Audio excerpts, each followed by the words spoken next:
280,000 more people in work since last year, and 80% of jobs since 2010 are full-time jobs, and real wages are rising. These are very important measures, and the Government is committed to increasing the national living wage to £10.50 an hour, all incredibly important steps to give workers better rights and better conditions. Jim Shannon. Thank you, Mr. Speaker. Very great man. I give working youth and every occasion. Can the Business Secretary confirm the right of NHS staff who are skilled but don't meet the highly skilled threshold?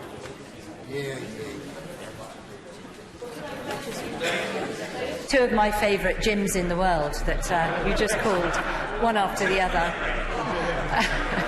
And to the honourable gentleman's question, it is absolutely the case that the UK will always ensure that the immigration system is fair to the United Kingdom's needs for skilled workforce, but also fair to those around the world who would like to come here to contribute to our economy and to our fantastic NHS. Liz McInnes. Mr. Speaker, to see this government's real attitude to workers' rights, we only need to look at the treatment of the interserve workers at the Foreign and Commonwealth Office.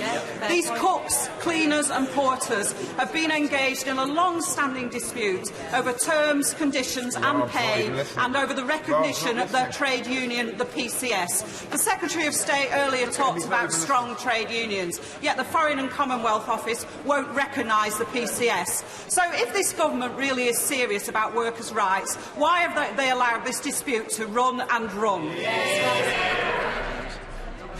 Well, I'm sure the honourable lady will be delighted to know that in my own department, in Business, Energy and Industrial Strategy, that there has been a dispute resolution, and it's obviously very important that always trade unions do represent the workforce, but at the same time that there are respectful on all sides discussions taking place, which I know is the case right across Whitehall. Gerald James. Thank you, Mr. Speaker. We've heard lots of words today from the dispatch box, but on workers' rights, isn't it the case that the British public don't trust a word the Tories say? And furthermore, isn't it the case that the government wishes to use this deal to dispose of all of those hard-won workers' rights on the bonfire of a harsh Tory Brexit? I'm afraid the honourable gentleman is absolutely wrong. The UK has gone beyond the EU minimum standards in so many areas, including maternity entitlements, leave and pay for the other parent, shared parental leave, minimum holiday rights, the national minimum wage, and in fact one of the EU's own agencies, Eurofound, ranks the UK as the second best country in the EU for workplace well-being, something that this government is extremely proud of. Thank you, Mr. Speaker. In the United States, employment contracts are at will. There's no right to union representation. There is 2 weeks holiday pay entitlement, no maternity rights, and no entitlement to sick pay. Think of that.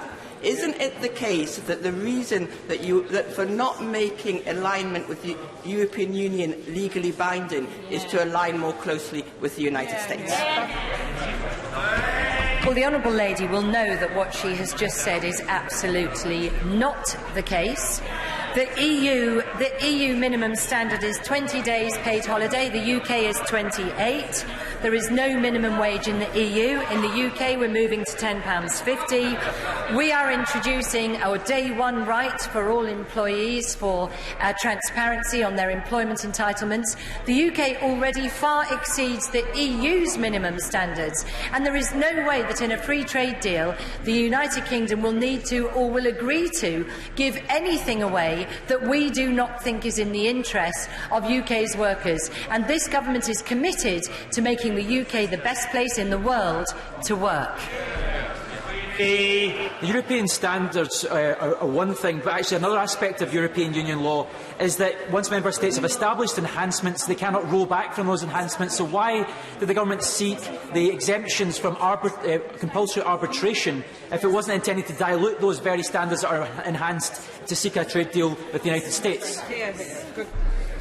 Well, I'm tempted to just refer the honourable gentleman to what I've just said to his honourable friend. The United Kingdom far exceeds EU standards for workers' rights. It is our intention to further enhance those. But what we are saying here is that it is for this place, for the trades unions in the United Kingdom, for businesses in the United Kingdom, and for this Parliament to be able to decide on those enhancements to workers' rights once we've left the European Union. Thank you. Order. Point of order. Point of order, Mrs. Maria Miller. Thank you, Mr. Speaker.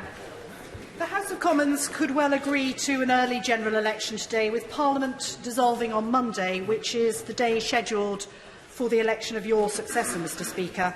If a general election is called, many members could be quite understandably detained in their constituencies on Monday. So to preserve the dignity of this place and also the importance of the election, Mr. Speaker, could I call upon you to consider continuing in your position for the next 2 working days to ensure that you leave this place in the way that you would want to? I will respond to the right honourable lady, but I'll take the point of order from the honourable gentleman first. A point of order, James Gray. On point of order, Mr. Speaker, further to that point of order, the whole House will, I know, want to mark, and I almost said to celebrate, your departure from this place after 10 highly distinguished years in your seat. But would it not be a shame if the transition to the new Speaker were marked by anything less than entirely seemly procedure? And if, for example, a new Speaker were to be elected on Monday the 4th, the House would then to dissolve on Tuesday the 5th, and let's imagine that, for example, that new Speaker were then not to be elected by the other party standing against him in his or her constituency, you'd then have the position of a Speaker having stood sat in your chair for 1 day, which would be a great deal less than seemly. There are also a number of other reasons to do with pensions and other things as to why that should not be allowed. Is there not, therefore, a strong argument, Mr. Speaker, that would say that you should be very kindly asked to extend your stay in the chair for now a couple of days, only until next Monday, and that therefore there will be an election of a new Speaker when the new Parliament reassembles? I'm going to take the honourable. We don't want to have a great spate of points of order. The point has been made with great clarity and courtesy by the right honourable lady. If the honourable gentleman really thinks he's got anything to add, I'll come to him in a moment. OK, no, not yet. Because not yet. I'm keeping him waiting because somebody else signalled before the honourable gentleman did. But I thank the member for North Wiltshire. Point of order, Chris Bryant. I think everybody knows my own personal ambitions in this regard.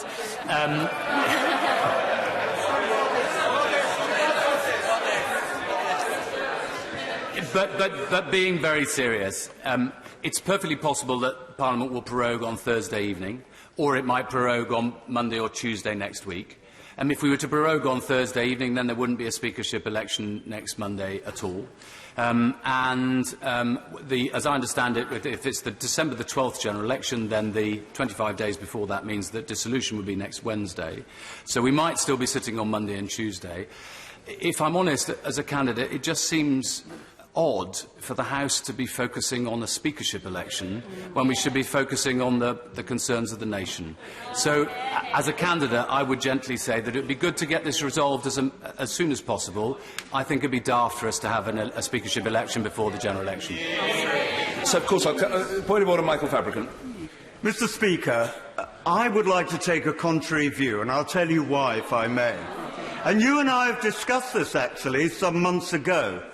I have very stark memories of being a new Member of Parliament. And when we voted...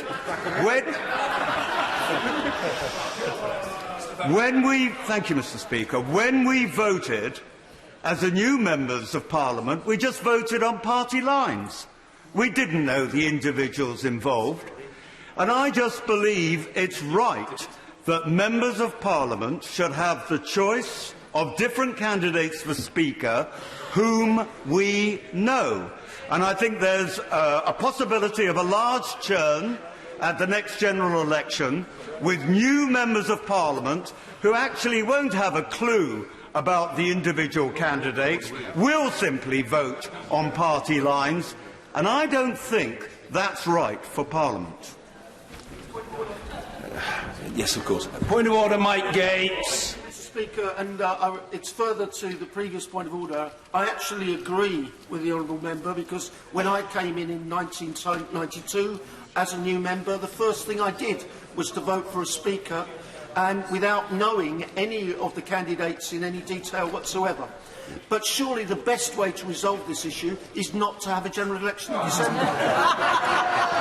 Well, we've now had points of order from the members for Basingstoke, North Wiltshire, Rhondda, Lichfield and Ilford South. My response is as follows, and I hope it will be taken in the constructive spirit in which it's intended. This is first and foremost in terms of opinion, and opinion guides and informs us in everything here, not a matter for the Chair. It is in the first instance, I think, very properly a matter for the candidates for the Chair. I think that's a material factor if there is a consensus amongst them, and, if I may say so, for the usual channels. I have been apprised of this matter only within the last hour, and I have had the briefest of exchanges with the Leader of the House about it. I think that there is merit in hearing the views of the candidates, not in the chamber, and the views of the usual channels. I hope I can be forgiven, not least in response to the Right Honourable Lady, the member for Basingstoke, who made her point with great courtesy, for saying this. I made my announcement on September the 9th, and I meant it. I have not the slightest ambition to serve any longer than the close of business on Thursday. Having been a member of this place 22 years and Speaker as 10, I will do my duty. And if the House asks me to do as people have requested, of course I take that extremely seriously, and as close to being an instruction as makes no difference. But I don't think that it should be resolved here and now. I hope I've given an earnest of my good intentions, and let's see if we can resolve this matter in a courteous and constructive way within the coming hours, and certainly within 24 hours. I hope that's helpful. Okay? And can I thank members for what they've said and for the way in which they've said it. I think there would be a division on that, and I think that the Honourable Lady would be in isolation in the division lobby. 4 more years, she said. Meanwhile, but anyway, I'm glad the House is in a good mood at this time of day. Presentation of Bill, the Secretary of State for Northern Ireland. A Minister nods. A very good nod, if I may say so. Northern Ireland Budget Bill. Second reading what day? Tomorrow. Tomorrow, thank you. Presentation of Bill, the Prime Minister. Or a whip on duty. Or a whip on duty. Another very good nod. Early Parliamentary General Election Bill.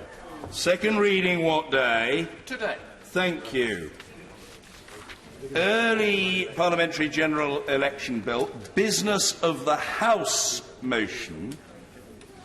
I should inform the House that I have selected an amendment in the name of Stella Creasy.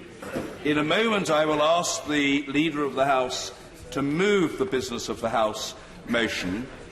I simply want to emphasise to the House that the vote on second reading of the bill must come no more than 4 hours after the start of proceedings on the Business of the House motion.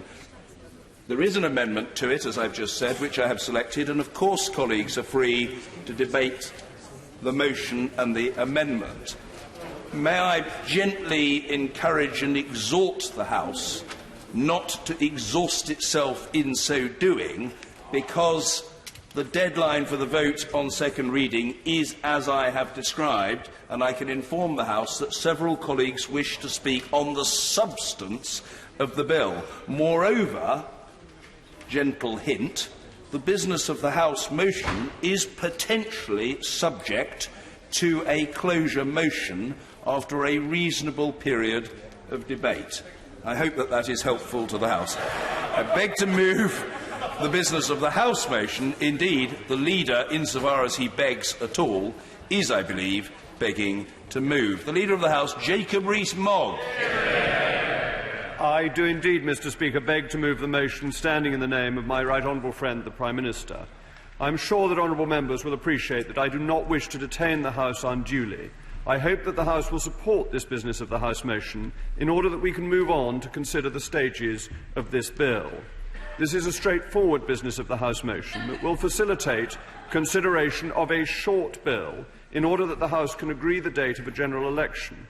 The motion sets aside up to 6 hours for consideration of the bill, including up to 4 hours for the second reading, with the remaining time for committee of the whole House and remaining stages. In order to have a pre-Christmas election on the 12th of December, this bill will need royal assent by the 5th of November for the House to dissolve just after midnight on the 6th of November. That general election timetable allows for the Northern Ireland Budget Bill to pass before dissolution to ensure the Northern Ireland Civil Service can access the funding it needs to deliver public services and proper governance. The situation facing a number of Northern Ireland departments has become critical, and the bill is needed to allow the Northern Ireland Civil Service to continue to access the cash needed to deliver public services.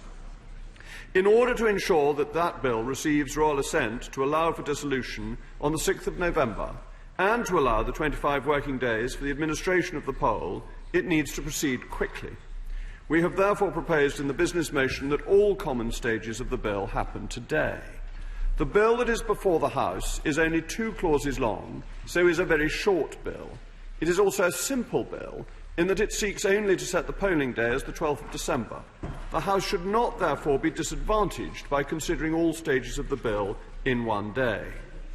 Turning to the honourable member for Walthamstow's amendment, the Government's business motion provides for an efficient timetable for the consideration of this bill, which is a straightforward piece of legislation for an election on the 12th of December.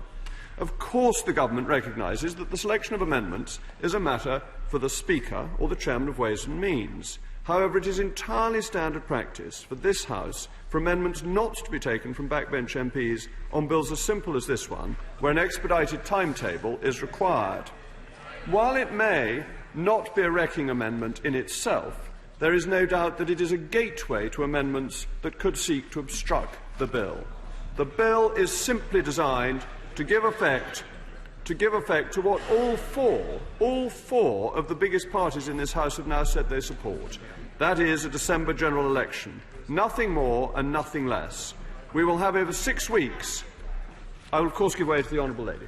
I'm most grateful to the Leader of the House, who once upon a time was a champion of this House, but since he became Leader, seems to be trying to curtail debate on every government bill.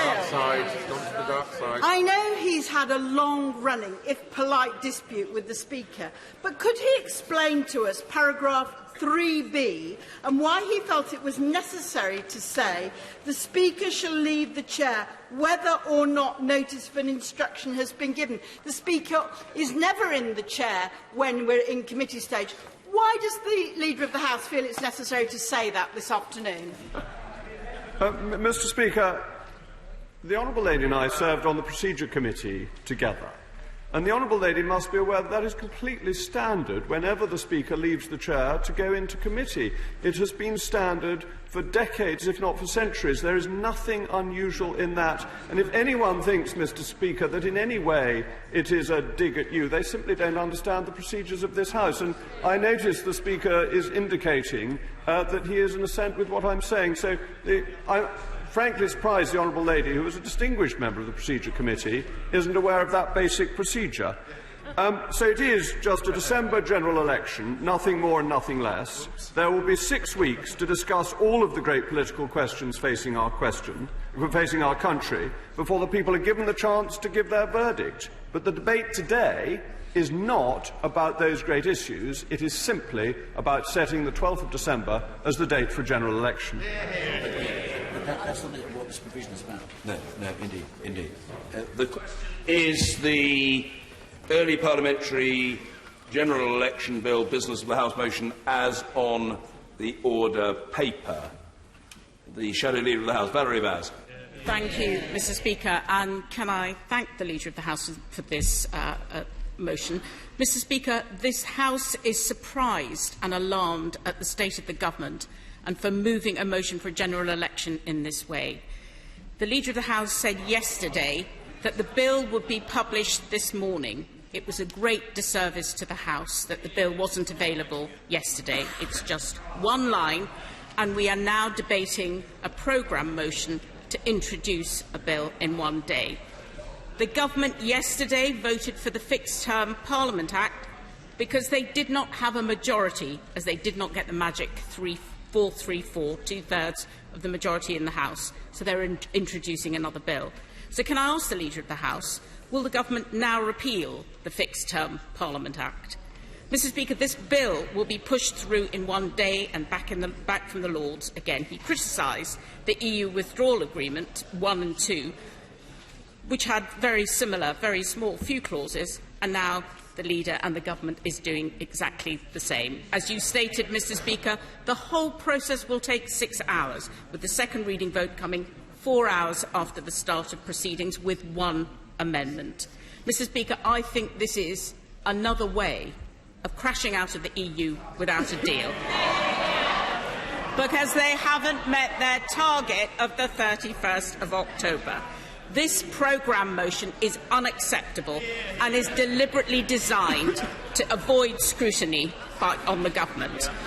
And speaking of programme motions, the WAB bill is in limbo, in purgatory, in the ether, when this House was asking for a proper programme motion on the bill, which would have enabled honourable members to have a proper discussion, to discuss, debate and amend when necessary.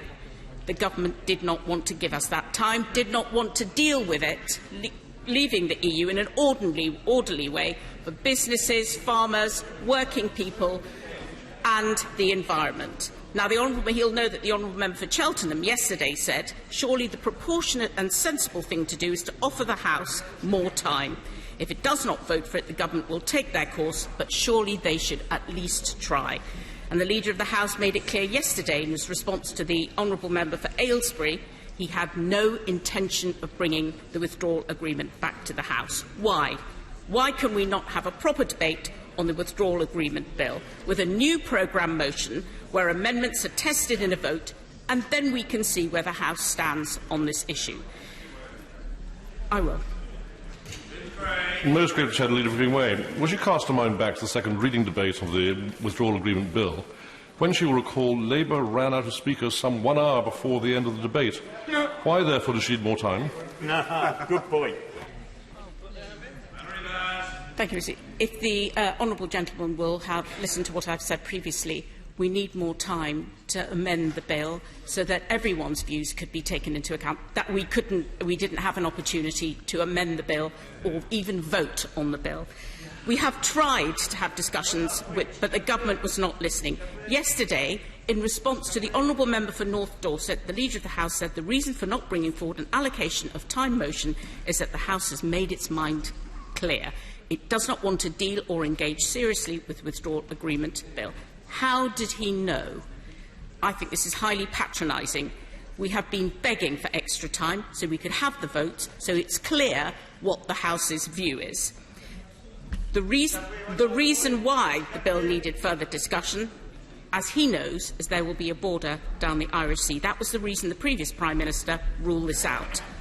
Or it would result in the break-up of the United Kingdom.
من 13 يوم والشعب اللبناني ناطر قرار بحل سياسي يوقف التدهور، وأنا حاولت طول الفترة لاقي مخرج نستمع من خلاله لصوت الناس ونحمي البلد من المخاطر الأمنية واقتصادية ومعيشية. اليوم ما بخفيكم وصلت لطريق مسدود، وصار لازم نعمل صدمة كبيرة لمواجهة الأزمة.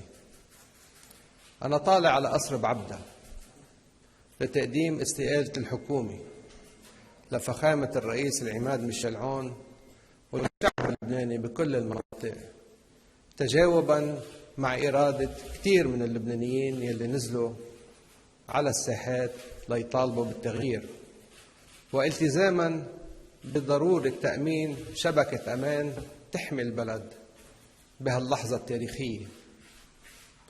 ندائي لكل اللبنانيين أنهم يقدموا مصلحة لبنان وسلامة لبنان وحماية السلم الأهلي ومنع التدهور الاقتصادي على أي شيء آخر. ولكل الشركاء بالحياة السياسية بقول مسؤوليتنا اليوم كيف نحمي لبنان ونمنع وصول أي حريق له. مسؤوليتنا كيف ننهض بالاقتصاد في فرصة جدية ما لازم تضيع. استقالتي بحطها بتصرف فخامة الرئيس وكل اللبنانيين. المناصب بتروح وبتجي، المهم كرامة وسلامة البلد. وأنا كمان بقول ما في حدا أكبر من بلده. الله يحمي لبنان، الله يحمي لبنان. عشتم وعاش لبنان.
Shabbat and where? Then they're coming here? 6.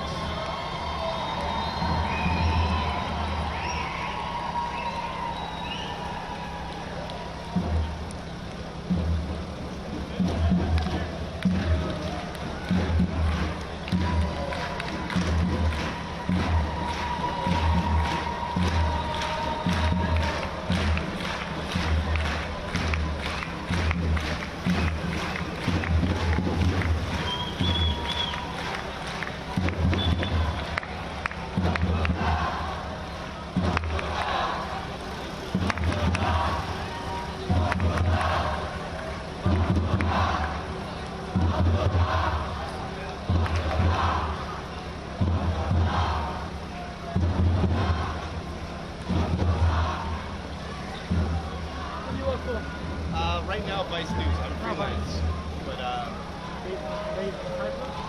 I'm based here. I'm freelance, so I work with New York Times, BBC, and today it's Vice. So it's been non-stop. What about you? AP. Nice to meet you, Michael. Actually, do you remember? Do you know Sarah Lee, right? Yeah, good friend of mine. Yeah. Is she back in town now? Yeah. Man, it's been 13 now? I've just lost all track of time. All right, take care, all right?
and revitalised Parliament with a new mandate to deliver on the will of the people and get Brexit done. Because that new Parliament, in just a few weeks' time, will have before it a great new deal with the EU, a great new deal. That brings together members across the House, as the Honourable Lady mentioned earlier on. And it will be the job of that new Parliament, in just a few weeks' time, to ratify that deal, that withdrawal deal, and put an end to this long period of parliamentary dither and delay. And I'm glad to say, Mr. Speaker, that since I first put forward the idea of a general election as a way out of this impasse, the ice floes have begun to crack, and the Lib Dems are now in favour of it, and the Scots Nats, the Scottish Nationalist Party, is now in favour of it. There is only one blockage still standing in the way of democracy. There's only one party that refuses to trust the judgment of the people. There's only one party that's still running scared of an election, and that is the main party of opposition, who are failing in their defining function. Dogs bark. Well, we haven't heard anything to the contrary. Dogs bark, cows moo. Oppositions are meant to campaign for elections, except for this one. And I have no way of knowing. I have no way of knowing what the honourable gentleman is going to say. He's had 35. He's called 35 times for elections since in the last year alone. I've no idea why he's been so opposed to an election. Maybe it's because he's been following the precepts of his intellectual mentor, Fidel Castro, whose adoring crowds used to serenade him, Mr. Speaker, with the cry of revoluciones sí, elecciones no. Maybe he's congenitally opposed. Maybe he's been listening to his honourable friends, the Shadow Chancellor or the member for Holborn and St Pancras, who've been arguing, I gather, against an election. I just want to say to the right honourable, he should beware of their motives in cancelling him against a general election, because it's not so much that they fear a general election, though probably they do. It's just that they don't want a general election with him as their leader. Whatever, I don't know what's been holding him back from this obvious democratic exercise. But whatever it is, I hope that he will now, and I've listened to, I hope that he will now stand up and say that he has mastered his doubts and that he is finally willing to submit to the electorate. And he's mentioned that he's a great eater of porridge, Mr. Speaker. All I can say is that when it comes to elections, in his fastidiousness, when it comes to the offer of elections, he reminds me of Goldilocks, Mr. Speaker. One offer is too hot, one's too cold. I hope he'll be able to stand up this afternoon and say, this time, this offer of an election is just right. Because it is, Mr. Speaker.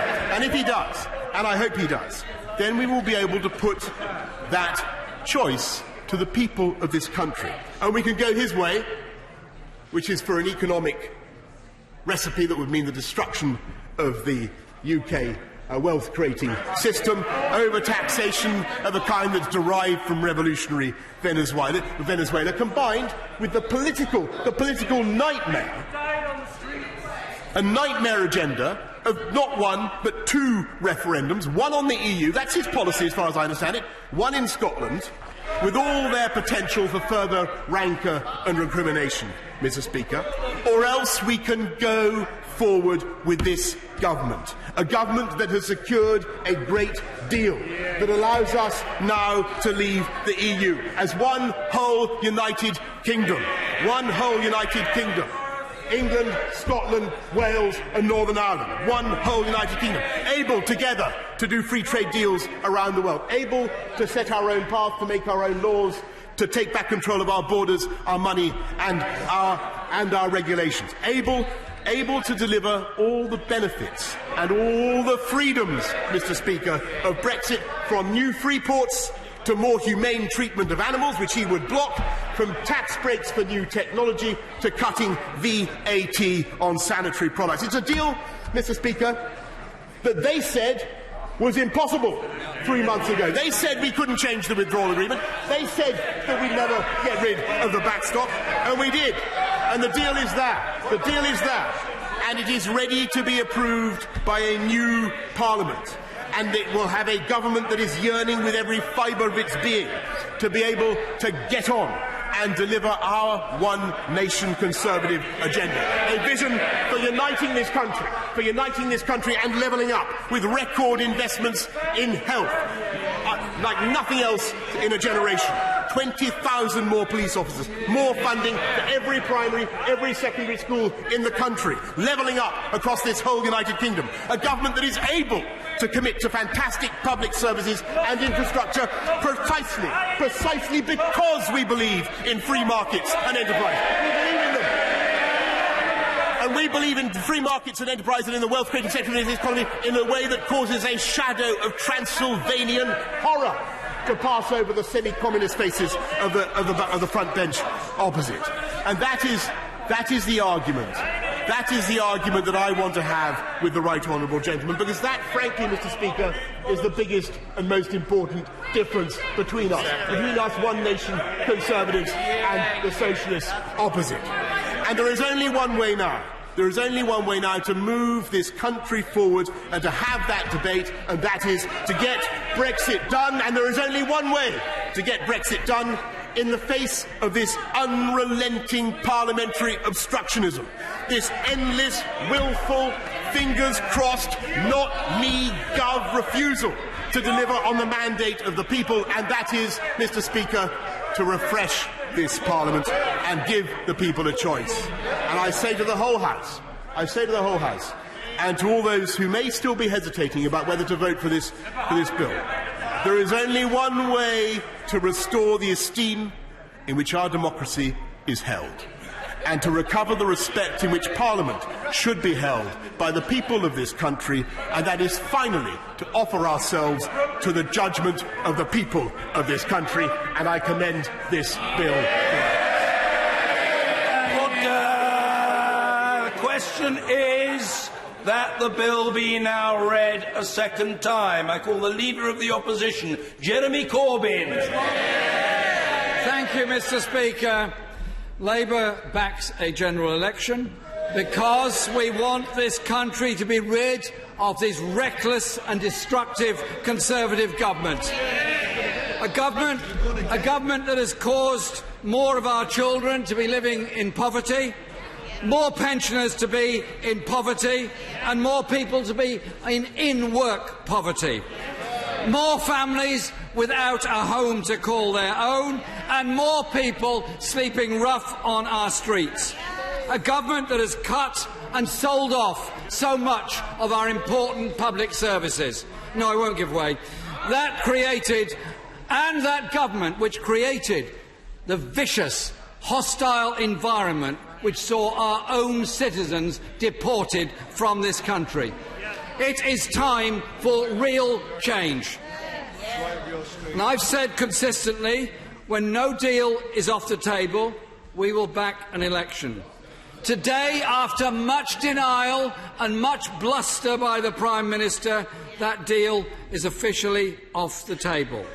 So this country can vote for the government that it deserves. One... Yes. I thank my right honourable friend, and I shall be voting against an early election today, and encourage as many of my colleagues as possible to defy the threats and blandishments to do so. Because the reality is that the uncertainty of an outcome of a general election certainly most certainly does not take no deal off the table. I hope my friend will join in this campaign to defeat this government, to bring in a government that will end injustice, poverty and inequality in this country. That is what I joined the Labour Party for all those years ago, and that I'll be very proud to take as our message to the people of this country. And to give our public services the funding they need and end the threat of privatisation that hangs over so many public service workers, and stop the grotesque poverty and inequality in our country. Rebuilding an economy in every region and every nation of this country. Tackle the climate emergency with a Green New Deal, a green industrial revolution that will bring good quality jobs to many areas of the country that have been denied them by this government and their Liberal Democrat accomplices during the coalition years. And after 3 years of Conservative failure, get Brexit sorted by, and we're the only party doing it, say give the people a final say on what happens over Brexit. We will now launch the most ambitious radical campaign for real change in this country. And I look forward to campaigning in a general election all over the country, including in Uxbridge, if the Prime Minister is still the Conservative candidate there at that time. Mr. Speaker, I'm extremely grateful. I'm extremely grateful to the Leader of the Opposition for giving way. Can I ask him that in the upcoming election we are about to have, front and centre will be the right of the Scottish people to choose their own future. If the Scottish National Party win a majority of seats in Scotland, would he respect that result? I'm looking forward to campaigning all over Scotland to support Labour candidates to be elected in Scotland. Indeed, I was there last weekend, and the enthusiasm of Scottish Labour to get out there and campaign is palpable all over. And I'm delighted to support Scottish Labour in their campaign to bring £70 billion of public investment into Scotland under a Labour government, something the SNP cannot offer. I thank my right honourable friend for giving way, and I look forward to campaigning with him in Scotland in the upcoming election. But as you will know, one of the crucial things in this election is going to be turnout and ensuring we can get as many people out and using their votes as possible. In Scotland especially, it's very dark, it's very cold. Would he support the idea to have a polling day as a public holiday to ensure maximum turnout? I thank my friend for that intervention and compliment her on her work. And I agree with her that a public holiday on election day would actually be a very good idea, because it does mean that everyone could then get along to vote without the problems of being at work at that time. It's something that has been discussed before, and I don't know all the amendments that are coming up later on this afternoon, Mr. Speaker, but if that one is included, that would be very welcome indeed. Yes. I thank my right honourable friend for giving way, and he will know, and I raised this yesterday, I've tabled a cross-party amendment supported by many Labour colleagues for votes at 16 at the table. And would he agree with me? The Prime Minister talks a lot about the United Kingdom. In Wales and in Scotland, 16-year-olds now have the right to vote in elections and in referenda, and that should be afforded to all the United Kingdom 16-year-olds. I thank my friend for that intervention. I'm coming on to that in a moment, but I absolutely do agree with him that all 16-year-olds should have the right to vote, because it seems to me fundamental to our democracy. It's young people's future, after all, that we'll be debating in this election. I thank him for his intervention and the work he's done on bringing about parliamentary scrutiny to this whole process. Mr. Speaker, the House has amended the programme motion. And it amended the programme motion, I think, in a very helpful way, which empowers this chamber, the House of Commons, to amend this legislation. But I think we should just reflect for a moment. The Prime Minister was actually trying to stifle parliamentary democracy. An unprecedented, an almost unprecedented edict that only the government could amend its own legislation, which presumably they wrote last night. So the idea of amending today what they wrote last night suggests they have a problem over memory loss, perhaps over a night or something. I don't know what it is. And so I am pleased that those amendments are going to be debated today. No, I won't give way. And what it does, Mr. Speaker, is sums up in a couple of words the undemocratic and authoritarian instincts of this government and this Prime Minister in their relation to Parliament. So I want to put on record my thanks to my friend, the member for Walthamstow, for her persistence in tabling that amendment last night, which means that the House will have an opportunity to debate a number of very serious amendments today. And we will be seeking to expand the franchise in the December election. That means supporting votes at 16, as is the case now for Scottish Parliament and Welsh Assembly elections. And I think it also means that we support the rights of EU citizens with settled status to vote in elections in this country. After all, we do recognise their contribution to our society. We do give them votes in local elections. It seems to me only logical. Since they've made their future in this country, in our society, they should have a right to vote on their future as well. And I look forward to supporting those amendments later on today. Thank the honourable gentleman, and I look forward to getting out on the campaign trail and smashing the Conservatives at the ballot box and returning more Labour colleagues here. I'm particularly pleased about what he's just said around EU settled status here. We already allow Commonwealth citizens to vote in our elections, and I want to ask him if he will make sure that we try and ensure all EU citizens who are settled here get to vote as well. Yes, my friend is right that for permanently, Commonwealth citizens have had the right to vote in British elections, and that's absolutely right. And most Commonwealth countries, so far as I know, reciprocate on that. And the relationship with Ireland means that all Irish nationals have an automatic right to vote in UK elections, and vice versa. No, I won't give way. And so it seems to me... no, I won't. It seems to me...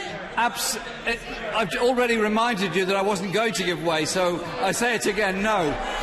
Order. The Right Honourable Gentleman should resume his seat. He's been in the House since 2001, so he's familiar with the parliamentary etiquette, which stipulates quite clearly that when somebody who has the floor is not giving way, the Right Honourable Gentleman accepts the verdict. He doesn't have a right to intervene, and he ought to have learned that by now. Jeremy Corbyn. Thank you, Mr. Speaker. And so we just make that point that we want any election to involve as many people as possible. It is meant to be a big exercise in democracy, and I hope the amendments... I've already reminded you I wasn't going to give way, so I say for the fourth time, no. that in that election everyone should have the right to participate in it. It's their future and this country's future that is at stake. Mr. Speaker, the Prime Minister has failed in his promise to be out of the European Union, do or die, on the 31st of October, but it may be that date Parliament dissolves and therefore will mark the end of his tenure in office. So, Mr. Speaker, whatever date the House decides the election will be, I'm ready for it, we're ready for it, because we want to be able to say to the people of this country, there is an alternative to austerity, there is an alternative to inequality, there is an alternative to sweetheart trade deals with Donald Trump, there is an alternative of a government that invests in all parts of the country, and a government that's determined to end injustice in our society, and a government that's determined to give our young people a sense of hope in their society rather than the prospects of indebtedness and insecure employment in the future, which is sadly all the Conservative government and their coalition with the Lib Dems ever brought them. I'm very ready to go out there and give that message in any election whenever it comes. Sir William Cash. Very much, Mr. Speaker. I very much applaud the Prime Minister for the stand that he has taken continuously over the past months. He is doing the right thing for the right reason. Furthermore, I've listened to the Leader of the Opposition talking about autocratic, undemocratic decision-making. We have witnessed time and time and time again undemocratic decisions taken on the Ben Act, on series of other enactments, on motions, continuously over the same period of months. The opposition are a disgrace. They have completely undermined the democracy in this House. They have undermined the referendum, or are trying to do so. And at last they've been dragged kicking and screaming to the dispatch box, and it sounds as if today they are effectively going to agree that we do have a general election in December.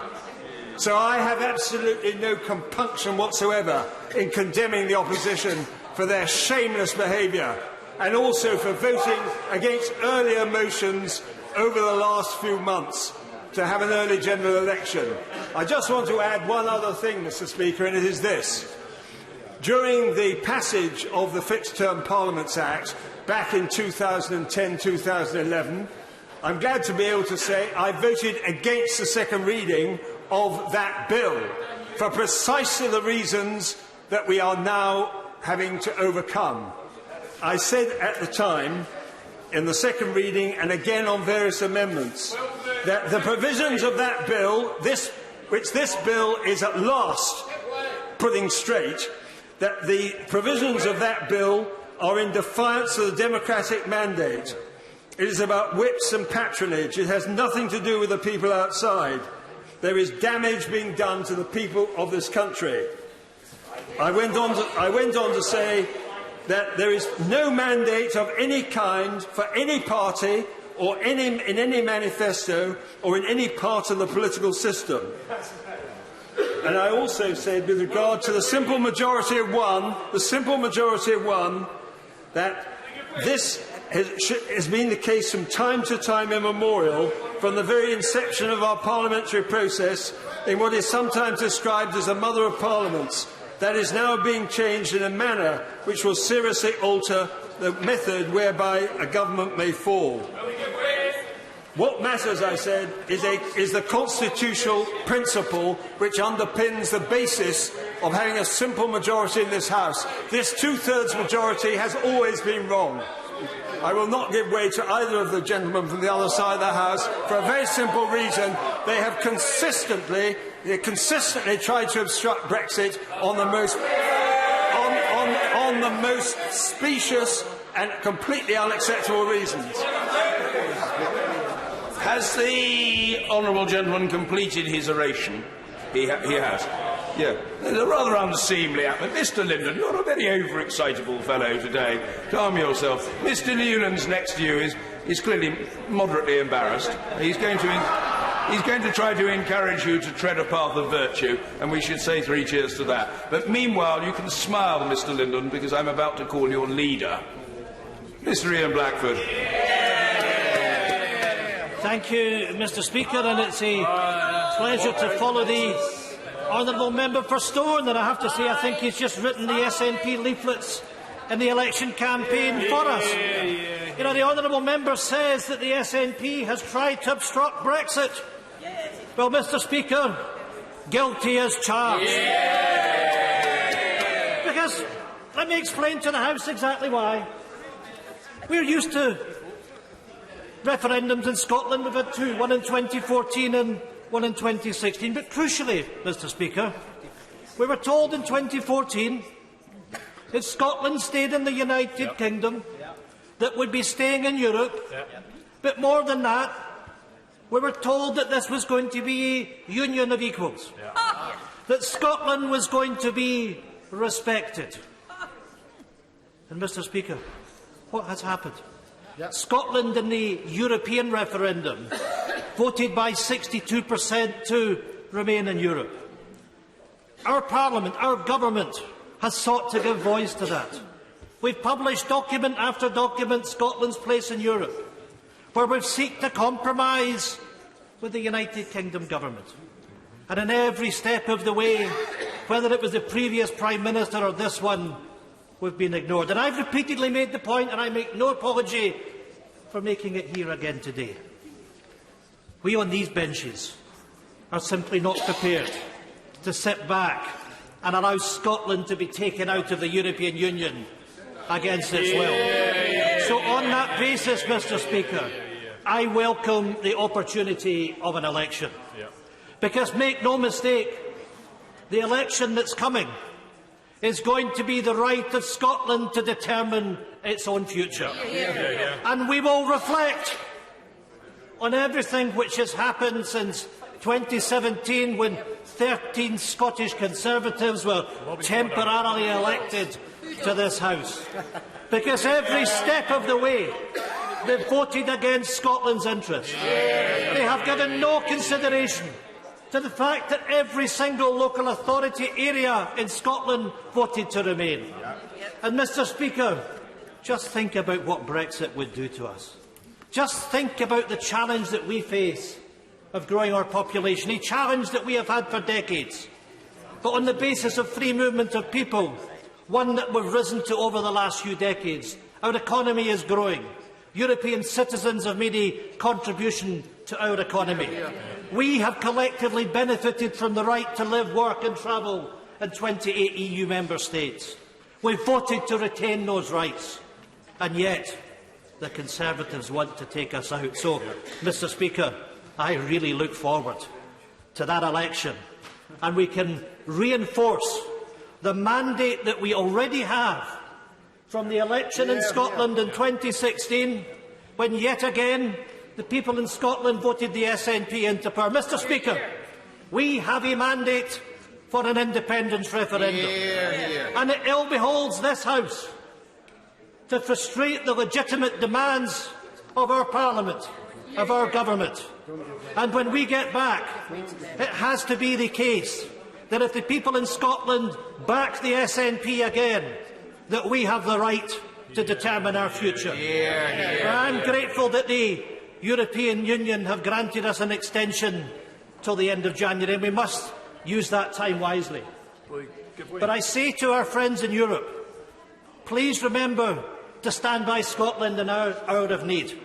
And as our dear friend in the European Parliament, Alan Smith, said, keep a light on for Scotland, because we're coming.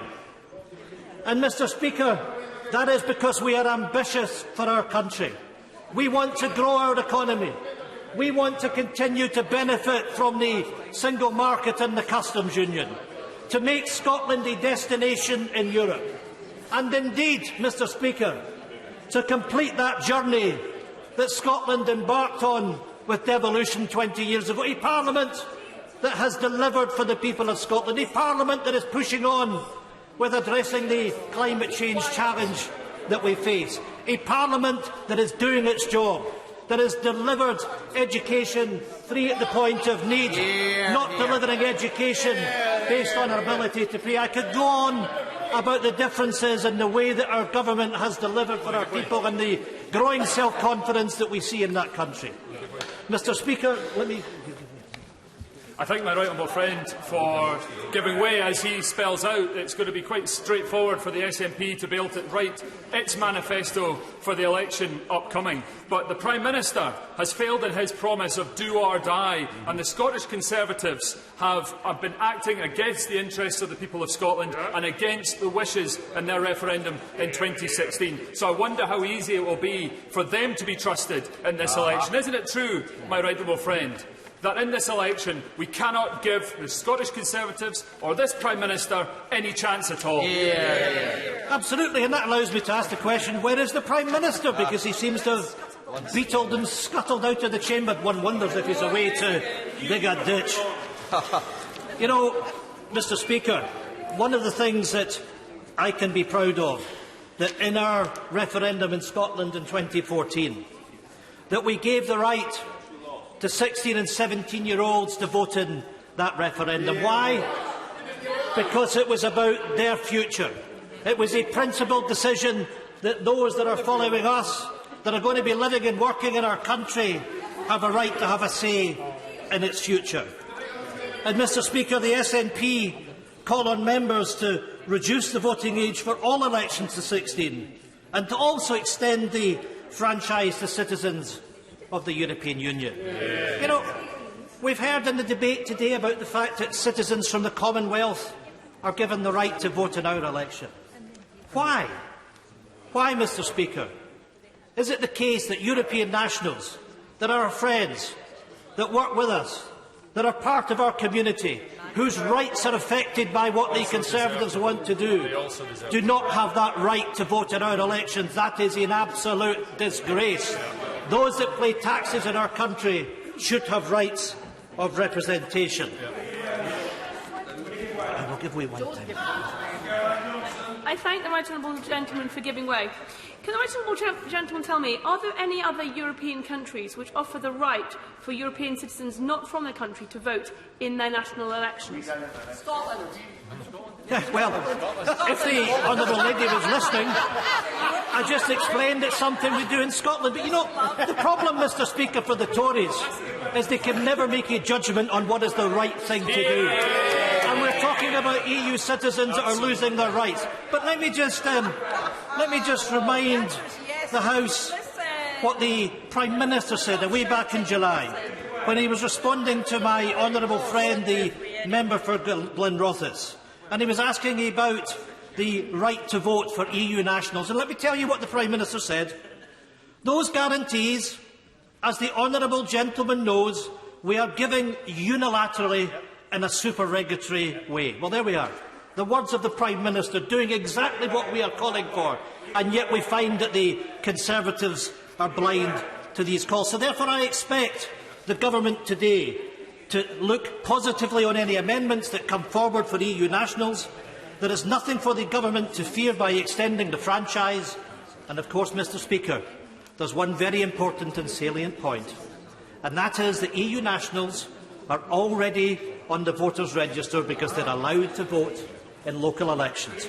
There is no logical, there is no moral reason as to why the government doesn't allow that. Mr. Speaker, this is about choosing our future. It is about choosing our future in Europe. It is about choosing a freedom from austerity. It is about opportunity. We cannot be held back anymore by Westminster. The SNP will take that message to the public. It was said in a letter many decades ago by Steinbeck to Mrs Kennedy that Scotland is not a lost cause, Scotland is a cause unwon. Mr. Speaker, we will win that battle. Scotland will become an independent country, and the general election will be an important step on the way to completing that journey. Thank you.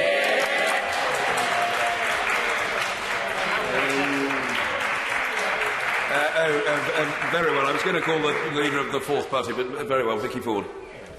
Thank you, Mr. Speaker. When I first arrived in this House as a new MP nearly 2.5 years ago, I knew that delivering Brexit would be a complex problem, and I knew that achieving a negotiation between our country and our 27 nearest neighbours was going to be a huge challenge and cover many areas. I also knew that leaving the EU with a deal is in the best interests of so many of our constituents, especially those who have shared families with other residents from other EU countries, who have jobs that trade with Europe, who are involved in our security services, where they want to share data with our closest allies, those of our scientific community, who often work on collaborative projects that make a difference to our world's future, and where they want to continue to work with those in our neighbouring countries easily. The deal that the first Prime Minister delivered was challenging. Some people thought the backstop may last forever. I always saw it as a temporary issue, but I saw it as a way to deliver Brexit and move on. I voted for it. I voted for it 3 times. Our current Prime Minister has done what nobody thought he would achieve, and he's reopened those negotiations and found a different way to resolve the incredibly complex situation in Northern Ireland, with a solution that keeps open the border between Northern Ireland and Ireland. I voted for that deal again, and many colleagues from the opposite benches were brave enough to come through the lobbies with us to support it. I would have liked to have seen the programme motion carried. I believe our constituents expect us to roll up our sleeves and work day and night to get that deal over the line. I would have liked to have seen a second programme motion, but I genuinely do not believe that the opposition would have supported it. Yes. Thank my honourable friend for giving way. Would she agree with me that the best way in which our governing party can face the electorate is to say clearly to the electorate that the best way of delivering Brexit is with the deal that the Prime Minister has agreed with the EU? I absolutely agree, because the deal is in the interests of our country and has been negotiated with 27 other countries. And continuing this uncertainty does not solve anything. A second referendum won't solve the uncertainty.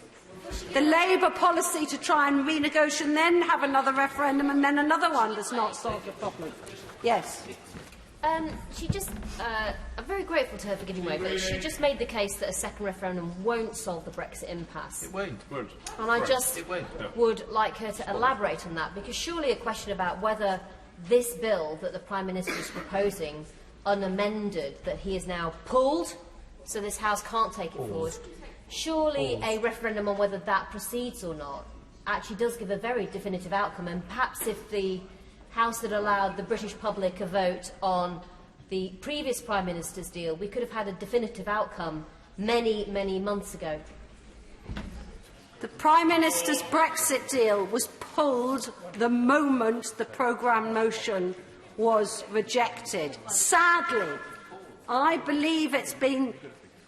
If I believed that the opposition were true about wanting to have a couple of extra days to scrutinise it, then I'd give it another chance. But they have proved again and again, when they failed to turn up scrutiny committees in this House again and again, when they failed to turn up the second debate again and again. I'm going to carry on with my thoughts. Yes. Okay. thank the Honourable Lady. Would she recognise that for the majority of people here who are concerned that we are leaving the EU, the main issue was not the backstop. It was the lack of clarity about the future relationship with our European neighbours and trading partners. And this second deal doesn't change that one iota. The EU has made it clear since day one that we cannot discuss the detail on the future partnership until we have agreed the terms of withdrawal. That is in Article 50. Read it. It's only the tiniest paragraph. Read it. It is clear. The future framework, the documents on the future relationship actually cover a wide range of different issues. And I've been impressed by how much the EU 27 have been prepared to put into that document, saying that areas like cooperation on science and security and access to trade and the deepest free trade agreement, and detailing important issues like financial services and how they can work together in our regulatory environment and why sharing data is so important. That's all in the future framework. But we cannot discuss the detail on it until we've agreed the terms of exit. And every time the opposition parties say the otherwise, they are being disingenuous to the British people. Saying that you'd go back and try and have another referendum in a constituency like mine, which was 51-49, will not heal the divisions. It just leads to lack of decisions. And in my constituency, people want to get on and focus on other things, focusing on the more police that they're now seeing on the streets, the improvements we're seeing in our nearby hospital, the money that's coming into our NHS, the money that our schools have been asking for and is now being delivered, the infrastructure improvements that's just given my constituency the largest housing infrastructure grant in the country and unlocked a railway station that's been blocked for 20 years. The work that we are doing on the environment, well, incidentally, the Lib Dems couldn't be bothered to turn up for the Environment Bill last night. That is what my constituents want us to be working on. They want us to be working on the issues that affect them and their future, and not going round and round and round in circles on how we resolve Brexit. Indeed. I think the Honourable Lady has finished her oration. Yes. Point of order, Luciana Berger. Okay, so on a point of order, I listened closely to the comments made by the member opposite, and she alluded to the fact that the Lib Dems were not present last night. That isn't the case. The spokesperson for the environment was here, as I understand it, from the honourable member from Brighton for the entirety of the debate. So I would ask that was amended in the record. Is amended? No. Order. I don't require any help from the Honourable Lady. I'm perfectly capable of adjudicating upon these matters on the strength of 10 1/4 years in the chair without her sedentary chuntering. What I say to the Honourable Lady is she's corrected the record as she sees it. I wasn't in for that debate, and the Honourable Lady for Chelmsford appears to accept the veracity of what the Honourable Member for Wavertree says. But what I do know is that the Honourable Lady, the Member for Brighton Pavilion, because I saw it on the Annunciator, orated in the debate herself. She spoke in the debate herself. She couldn't have done so if she wasn't here, and she did, so she was here. Oh, if you really feel it's necessary. Stand it, and I do apologise if there had been one member of the Lib Dem Party here last night. But as I saw it, the honourable member for Brighton represents the Green Party. No. I'm perfectly well aware of that. The Honourable Lady's corrected the record as far as her party is concerned. She referred to the member for Brighton Pavilion who was here and did speak, and really, with the very greatest of respect, there's nothing to add. There are a lot of other colleagues who wish to speak in the debate, from whom we can now hear, and in whose contributions I'm sure everybody is interested. Jo Swinson. Thank you very much, Mr. Speaker. The question that we are grappling with in this House, and indeed the debate in our wider country, is not just a narrow matter of our relationship with the European Union, although it's certain that this debate on Brexit has exposed significant differences in how people feel about those issues. The identities of whether people are remain or leave run deeply, because this is not only about whether we remain in the EU or whether we leave, it's about who we are as a country. It's about our values. It's about whether we are open and inclusive and internationalist in our outlook, whether we are facing the future, or whether we are closed and insular, wanting to pull up the drawbridge and look to the past. And that is the key question that we as a country need to resolve. I heard the Prime Minister in his remarks talk about our whole United Kingdom. I have to say, I thought he had a cheek, because this Prime Minister has not been acting in a way that is protecting our whole United Kingdom.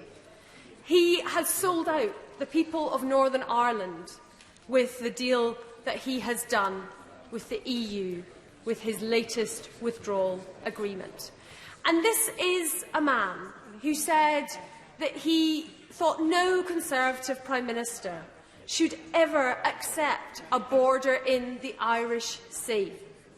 And yet that is exactly what he has done.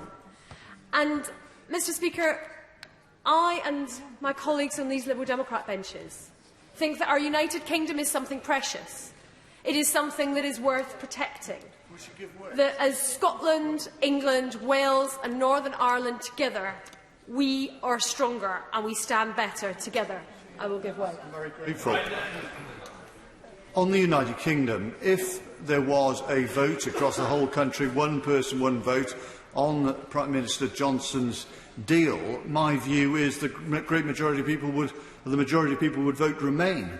But wouldn't she agree that there's a great fear that with a minority of votes and a majority, the Tories could get a majority of seats if the Remain side splits, and we'll end up with a Brexit thanks to her provocation? Well, look, the honourable gentleman and I have both been campaigning for a people's vote, and I believe that that would be the ideal way to resolve this issue, to put this specific Brexit deal to the public. And he is right that I think the public would be likely to reject this bad Brexit deal, because it is a bad deal. And because if you look at the polls in recent months, in fact, you have to go back some way to find the Leave vote ahead of Remain, and that has been an increasingly consistent pattern in the last couple of years. And when I listen to people who support Brexit, and we see it day in, day out in this chamber, they struggle to agree amongst themselves about what Brexit should look like. To some people, the Prime Minister's deal is not Brexity enough. And to other people, they want to see a softer Brexit. So the suggestion that there is somehow a majority out there in the country for this specific Brexit path, I think, is wrong. And that's why this does need to be put to the people for a final say. But I have campaigned for that. I have marched for that. We have argued for that. We have tabled amendments for that. And we have not been able to secure that. And my fear is that we will not in this Parliament. And we do not have a luxury of time, because the EU have given us an extension to the 31st of January. We need to resolve how we will use that time. We need to resolve how we will use that time, because further extensions should not be guaranteed. I'll give way to the Honourable Member for Tooting. I thank the Honourable Lady for giving way. We have both stood on a platform asking for a people's vote. My constituency of Tooting is the second youngest in the entire country. Would she agree with me that it is essential that 16-year-olds have the vote to save their future? And we do agree on much with myself and the Honourable Member for Tooting, and I do want 16-year-olds and 17-year-olds to be able to vote. I think it is a change. Its time is coming, and I will always vote to support 16 and 17-year-olds voting. And I would say to those members of the House who are sceptical because I have debated this issue over many years with many MPs, and I would say look at the situation in Scotland. Look at the success of votes at 16 in Scotland, where you see on polling day at 4 o'clock in the afternoon young people from 5th year and 6th year leaving school, walking down the road and going en masse to the polling station. And it is a sight to behold. And it is a positive step. And I have to say, there are many particularly Conservative members who were sceptical of this, who in Scotland have then come round to the idea after seeing that it is a successful change. So, of course, I will support that. I will give way and then I want to make some progress. I wonder whether she's considered the Liberal Democrats' contribution to this present predicament, because their cannibalisation by the Conservatives in 2015, helped by the record, particularly on tuition fees and coalition, gave David Cameron the majority to get the referendum legislation through. So why on earth is she now making it worse by pushing for this early date? Because the uncertainty of the outcome of the general election certainly does not take no deal off the table.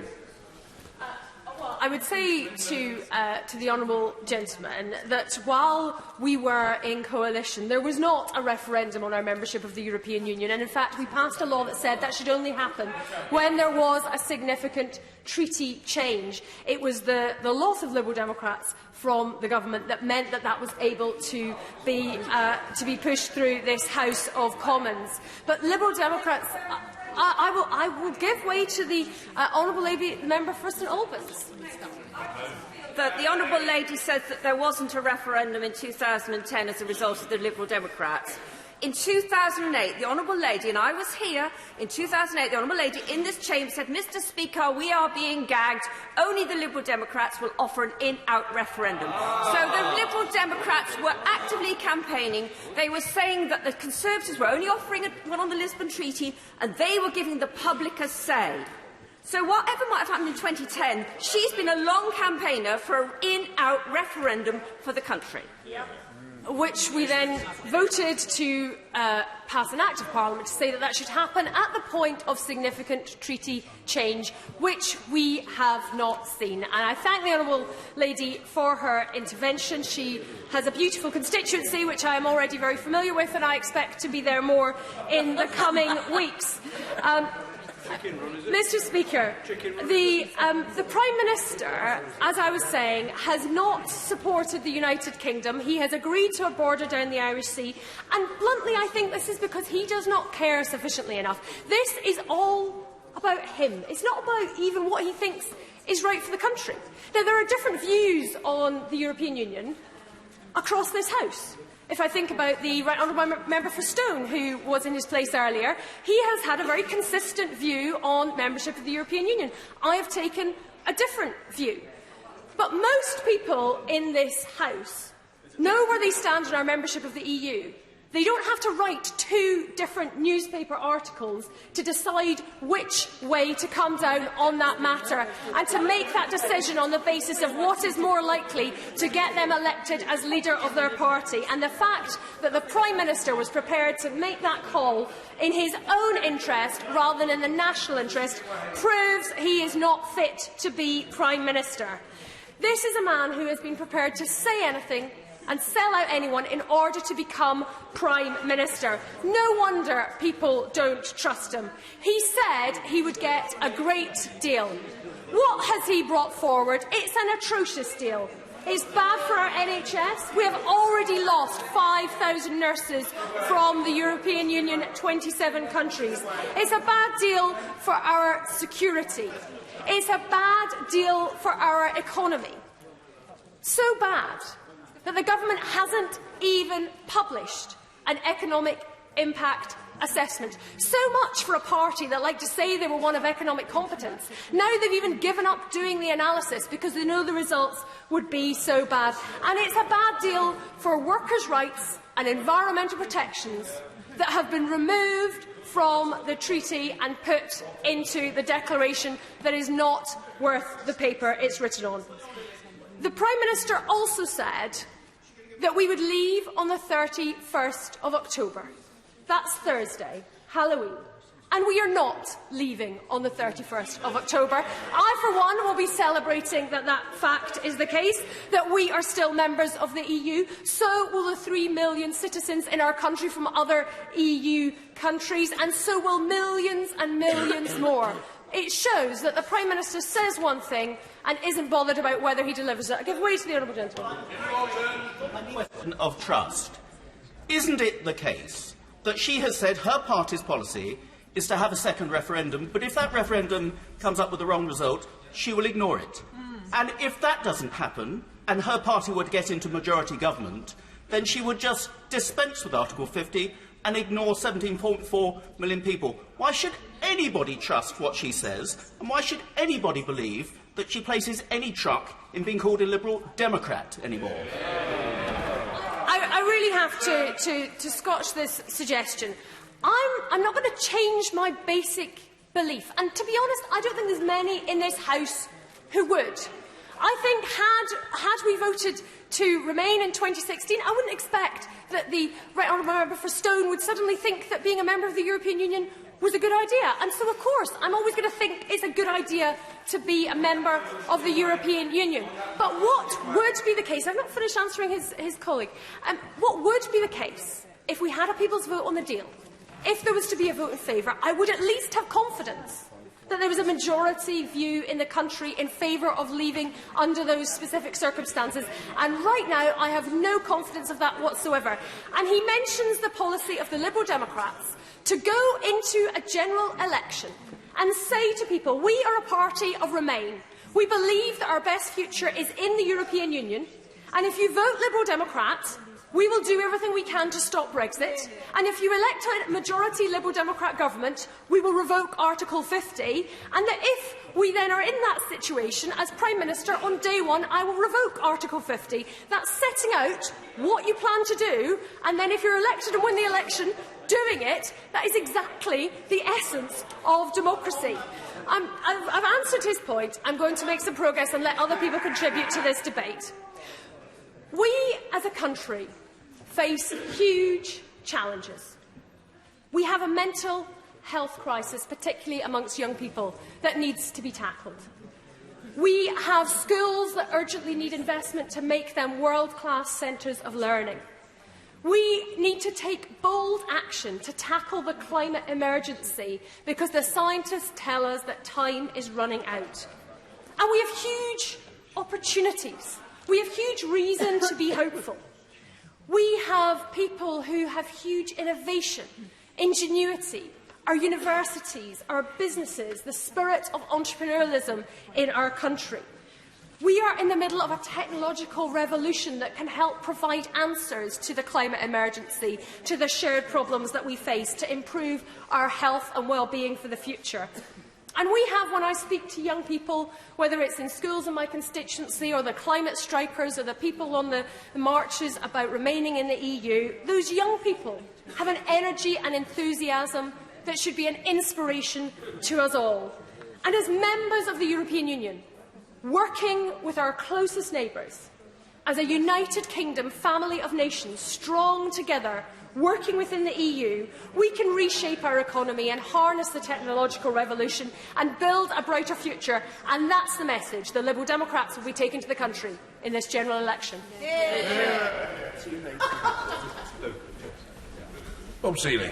Thank you very much, indeed, Mr. Speaker. I'll be brief. I think we've had a filibustering of democracy for much of the last year. We've had endless games, arcane procedures to prevent Brexit, and we're now seeing the same games today to prevent a general election. I think this Parliament is really reaching new levels of absurdity. And in the Leader of the Opposition, we have, maybe for the first time in history, a man who can neither lead nor oppose. I still don't quite understand if he's supporting an election today or not. We need an election or we need Brexit. The party opposite voted against the Brexit timetable motion, which means that we can't proceed.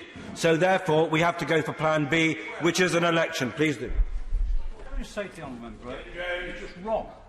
On the morning of the vote on the first programme motion, the usual channels, the Labour usual channels, asked for a meeting. It was refused by the government. It's now on to the government to be able to lay down a new programme motion. They've refused to do that. That is still within the powers of the government to do that? I have absolutely no doubt, given the bad faith that has exhibited over Brexit and this election, that if the government came with a new timetable motion, the party opposite would find ways of picking it apart endlessly. Give way again. Because the usual channels in the morning, the Chief Whip from the Labour Party asked the usual channels whether or not they would be able to sit down and talk about a programme motion. It was the government that refused that. It's the government refusing to bring a programme motion. So the idea that somehow this House is stopping the debate on the withdrawal bill is absolutely not true.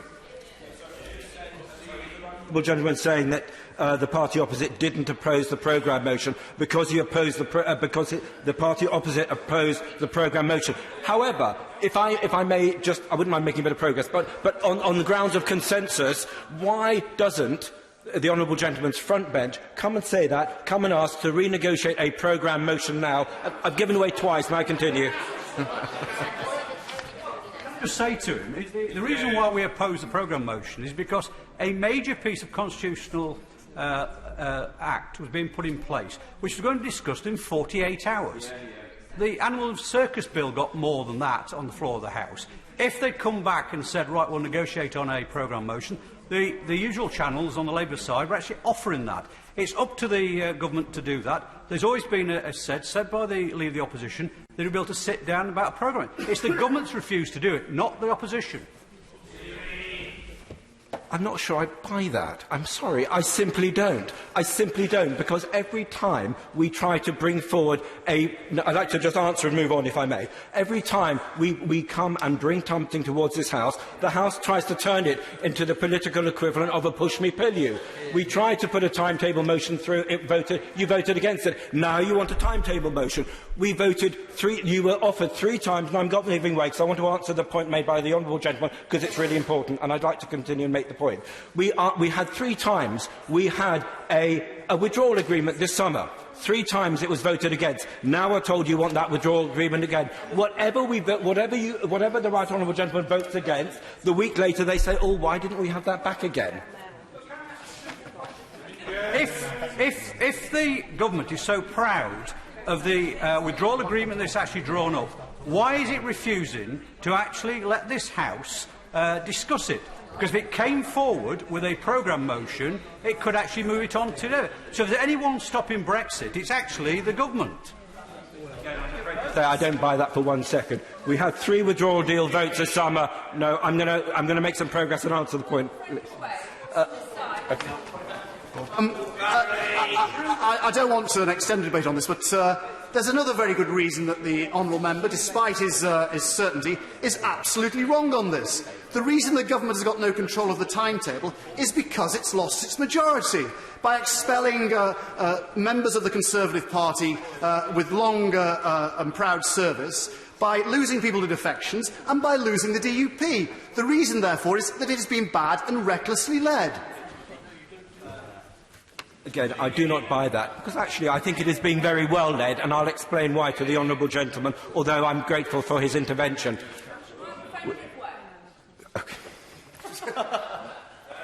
Just to give the honourable gentleman a little bit of a breather, I can understand his frustration at this, because I'm sure he'll go back to it and explore it at length, until we had the last incarnation of the withdrawal agreement, the Labour Party opposite, the Majesty's official opposition, had set their face against every withdrawal bill.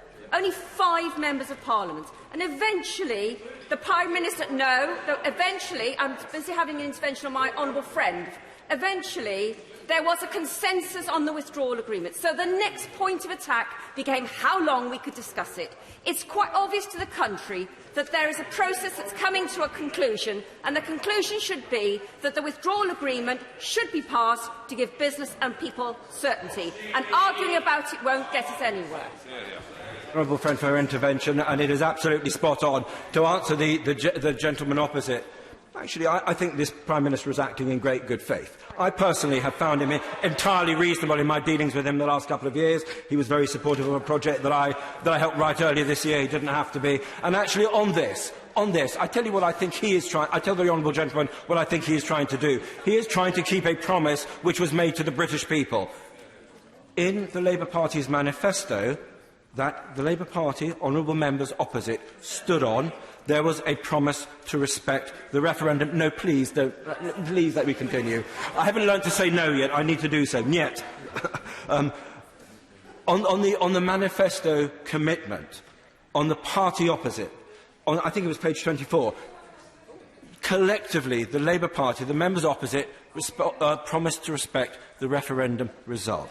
And I think that is patently in bad faith because they have not yet done so. And this, I will in a second, thank you very much. And this Prime Minister, believe it or not, is actually trying to respect the referendum result given to him in the mandate in 2016. And I'm afraid to say, I think what is happening opposite is that the party opposite is trying to do everything it can to avoid respecting that manifesto commitment that was made in 2016. And that is why, in my first sentence, I referred to the filibustering of democracy. I give way.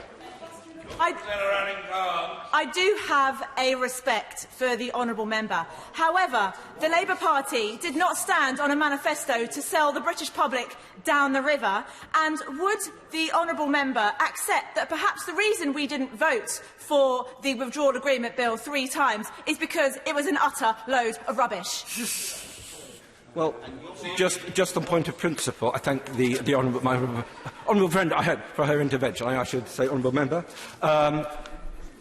On that point, the question was not a pejorative one. Are you voting for Britain to be greater, Britain to be smaller, Britain to be richer, Britain to be poorer? The question was a simple one. Do you want Britain to leave the European Union? Great regard for the perspicacity of the honourable gentleman, but not for his failure to adhere to parliamentary rules. The word "you" should not, as a foreign body, invade the honourable gentleman's speeches. "You" refers to the chair. I have taken no stance on these matters. Bob Seeley. Thank you very much indeed, Mr. Speaker. I think I've been slightly thrown by taking so many interventions, and therefore I'm saying "you." I know I shouldn't, and I do apologise for the honourable lady. If I may continue with the points that I was making. Roughly, yes. Thank you. I was coming about 10 minutes ago, I believe. I was coming to the point where we needed a new Parliament before I faced a host of very helpful interventions from the honourable members opposite. We need a new Parliament because we simply spend so much time talking about the same old thing, talking about Brexit endlessly. And there is so much else out there. I want no. Please let me, honourable member, let me make some progress. I will let the honourable gentleman intervene a little bit later, if I may. We need a new Parliament because there are so many other things that we need to debate. I am very interested to debate the rise of autocracies in the world. We have very significant issues regarding Huawei. I'm very glad, honourable. Yeah. He's just said that we need a new Parliament, as if somehow it will be a totally different electorate voting for people to represent them. Does he think the people of our country made a mistake in 2017 with the Parliament it elected? No, I don't think my right honourable friend makes a very good point. I don't think the people made a mistake because one has to respect what they did. But what they did was they read the manifestos from this party and from the party opposite, and on both, 80% of the people in this House were elected on a pledge to respect the wishes of the people in the 2016 manifesto. I give way. But he will also be aware that at the bottom of page 36 of the Conservative Party manifesto, it was very clear that the intention of the party was to leave the European Union with both a withdrawal agreement and a future partnership agreed by the end of the Article 50 period. He must surely accept that that is now not what's being proposed, and thus that's not actually delivering on what the Conservative Party manifesto of the last election set out it wanted to do. A very perceptive point from my right honourable friend. I'd say it's not from a lack of trying. We've now had 2 withdrawal bills. It's almost to the case where we're saying a take-your-pick withdrawal bill. We had one this summer that the party opposite relentlessly voted against. Now many of them wish that they hadn't voted against it because, funnily enough, they liked the new withdrawal bill even less. He did, but then he voted for the last one. A very good point. Are you into? Is the honourable lady intervening? No. Okay. Thank you so much. Thank you. can't remember my answer. Page 33. Coming back to the Conservative Party, it is, of course, a Conservative and Unionist party, and I very much believe in equality across the Union. There's many young people in my constituency who might quite like the idea of votes at 16. Doesn't he think it would be really unfair if they had them in Scotland and in Wales but not in England?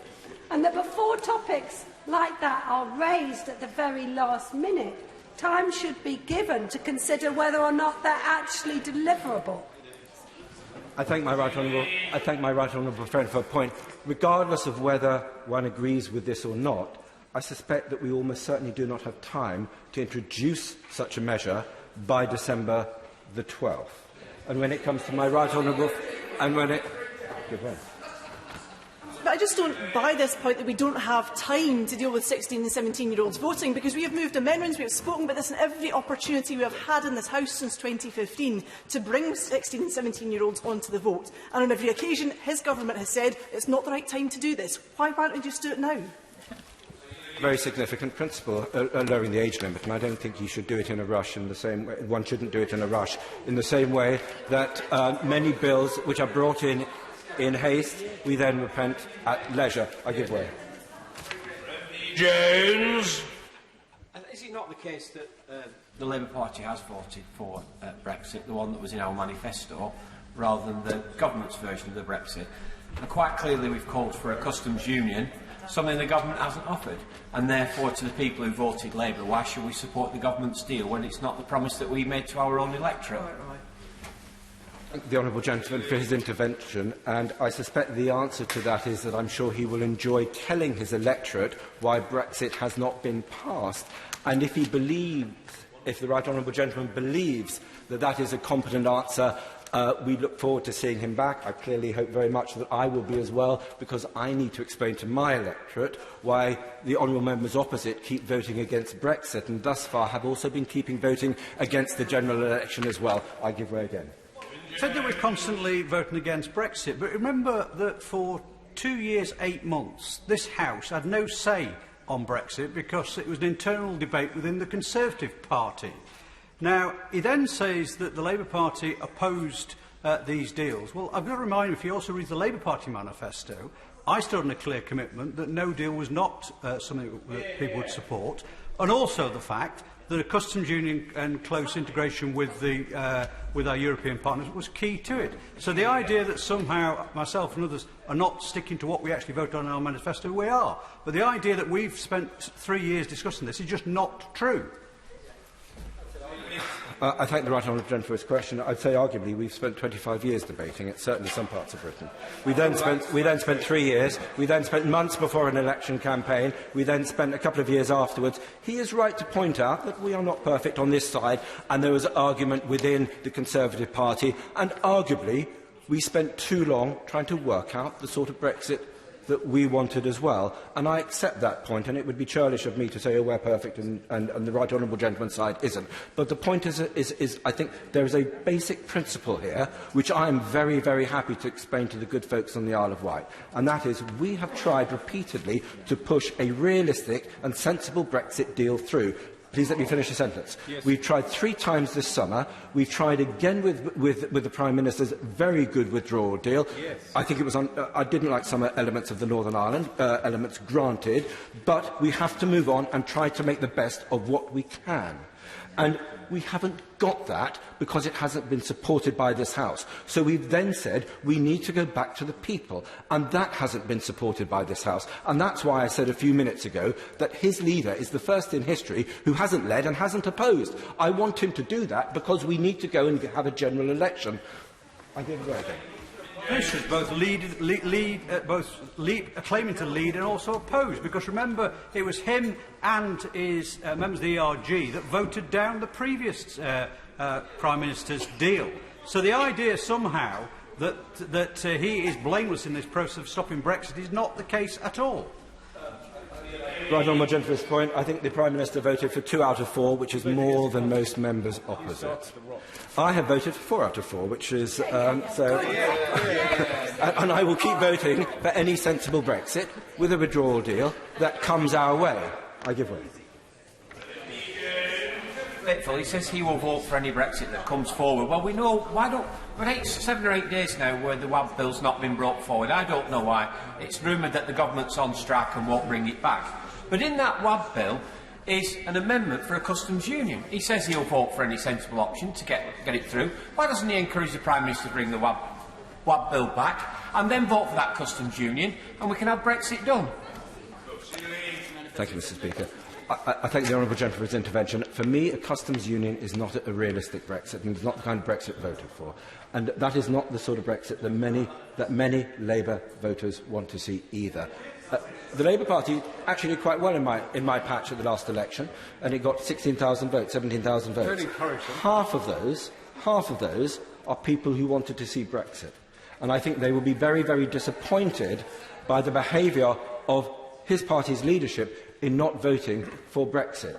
And actually, I don't think it's in the interest of his party either, because we all want to move on, because there is so much else to do. And if I may move on as well, Mr. Speaker, this has been rather good practice in taking interventions. But, Mr. Speaker, I can't work out whether you're eating popcorn as you watch this extraordinary spectacle of this great debate between two of our great parliamentarians play out across the chamber. But as I listen to Cashew Nut, as I listen to this debate, doesn't my honourable friend agree with me that this election provides a fantastic opportunity for each of the main parties to set out, in principle, what they want to see from Brexit, and to finally address the point that the public voted to leave the European Union, but they are leaving it to parliamentarians to decide the best way of delivering Brexit. And therefore it is incumbent on both main parties to set out their Brexit proposals, and that we can at least unite in this fractious chamber in agreeing that no deal is not an option, and that those who voted to stop no deal are the real heroes of Parliament. I thank my right honourable friend for. I think a friendly intervention. I'm certainly learning to appreciate the benefit of friendly interventions. I'm going to move on. These are the honourable gentleman. It's normally known in the trade as in-flight.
istersen şey yap. Ne?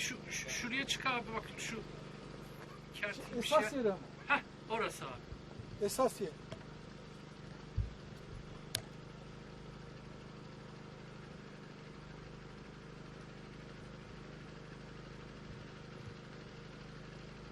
Abi.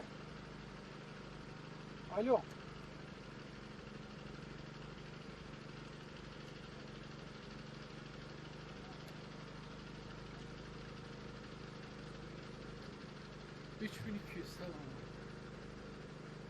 Tamam. Alo.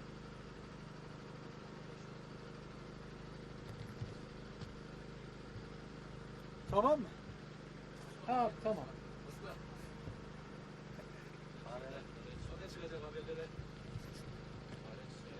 Alo.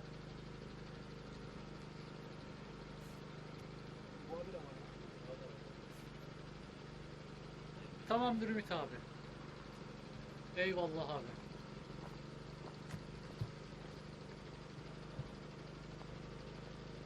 Gözetleme yapan asker çeksin.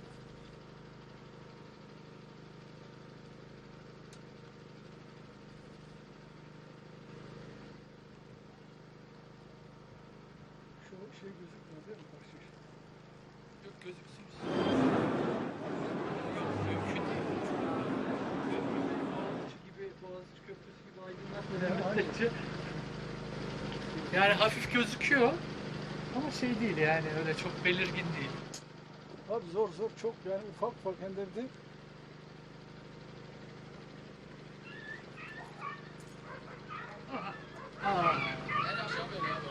yapma işte.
Neredeydi ya bu? Yedim, basardım biraz ya. Manuel bahçeleri olan.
Sayın Cumhurbaşkanım, saygıdeğer hanımefendi ve değerli konuklar. Cumhurbaşkanımız Sayın Recep Tayyip Erdoğan ve eşi Sayın Emine Erdoğan hanımefendinin 29 Ekim Cumhuriyet Bayramı onuruna verdiği resepsiyona hepiniz hoş geldiniz, şeref verdiniz.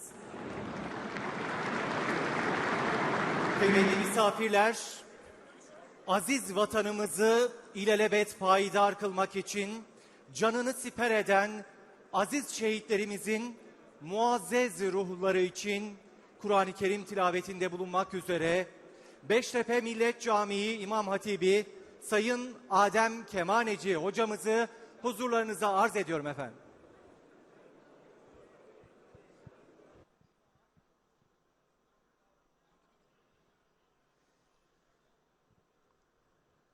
أعوذ بالله من الشيطان الرجيم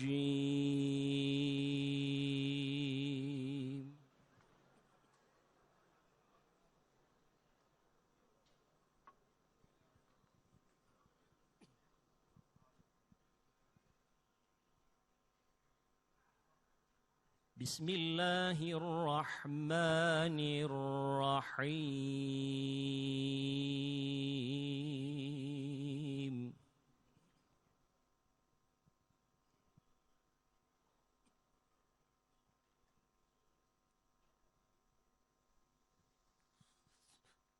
إن الله اشترى من المؤمنين أنفسهم وأموالهم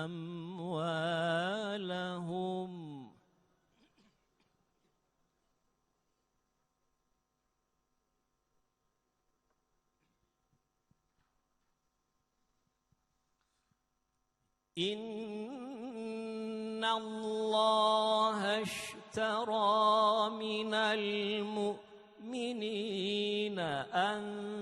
أنفسهم وأموالهم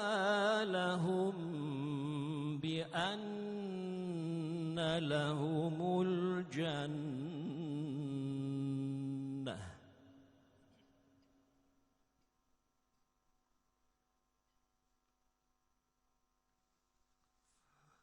يقاتلون في سبيل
değerli misafirler,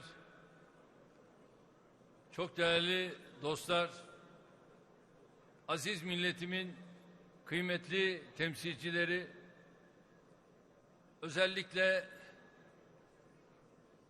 Barış Pınarı operasyonunun, harekatının cereyan ettiği böyle bir dönemde sizleri Cumhuriyetimizin kuruluşunun 96. yıl dönümünde en kalbi duygularla selamlıyorum.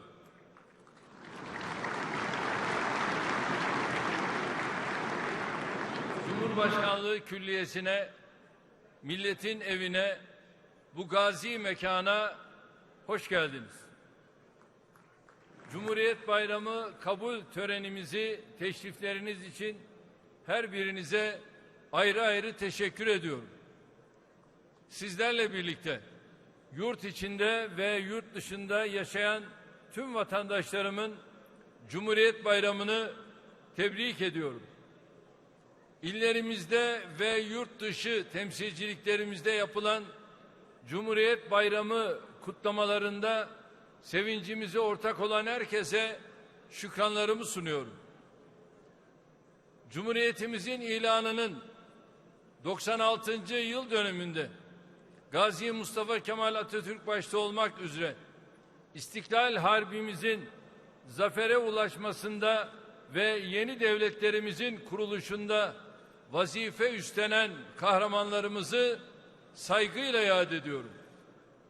Milletimizin 1000 yıldır dünyanın üzerinde en çok mücadele yürütülen coğrafyasında yaşıyor olmasının bedelini canlarıyla ödeyen tüm şehitlerimize Allah'tan rahmet diliyorum. Ne diyor şair? Şehitler tepesi boş değil. Toprağını kahramanlar bekliyor. Ve bir bayrak dalgalanmak için rüzgar bekliyor. Destanı öksüz, sükutu derin meçhul askerin. Türbesi yakışmış bu kutlu tepeye. Yattığı toprak belli, tuttuğu bayrak belli. Kim demiş meçhul asker diye. Hamdolsun bugün de ülkesinin ve milletinin geleceği, ezanı, bayrağı, kutsalları söz konusu olduğunda gözünü kırpmadan şehadete yürümeye hazır 82 milyon vatandaşımız var. Milletimiz bu konudaki kararlılığını 15 Temmuz darbe girişimi başta olmak üzere istiklaline ve istikbaline el uzatılan her durumda göstermiştir. Terör örgütleri arkalarındaki devasa desteğe rağmen ülkemizde başarılı olamıyorsa milletimizin işte bu dirayetli ve kararlı duruşu sayesindedir. Son yıllarda Suriye'de yürüttüğümüz Fırat Kalkanı, Zeytin Dalı ve son olarak Barış Pınarı harekatları da bu mücadelenin birer parçasıdır. Türkiye kendi milli güvenliği ve tarihi sorumlulukları söz konusu olduğunda hiç kimseye bakmadan, hiç kimseden icazet almadan sadece kendi kararı ve imkanlarıyla istediğini yapabileceğini göstermiştir.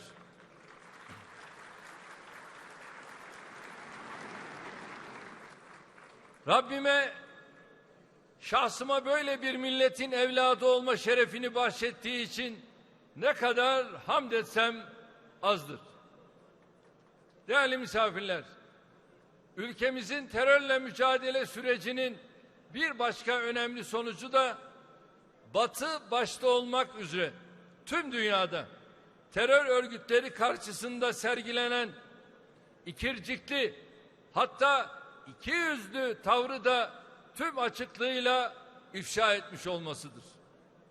Barış Pınarı Harekatı için bizi arayan batılı liderlerden neredeyse hiçbiri, terör örgütü tarafından alçakça şehit edilen çoğu çocuk, kadın, 20 insanımız ve yaralanan 184 kardeşimizle ilgili üzüntü beyanında bulunmamıştır.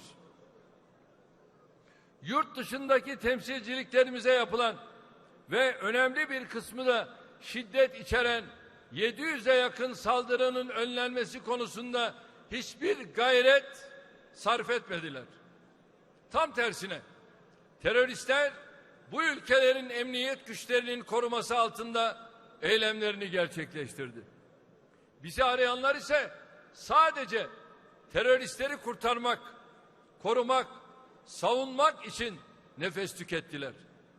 Türkiye'den başka her kim Suriye meselesinde derdinin insan hakları, masumların canı, Suriye halkının geleceği olduğunu iddia ediyorsa açık konuşuyorum. Yalan söylüyor.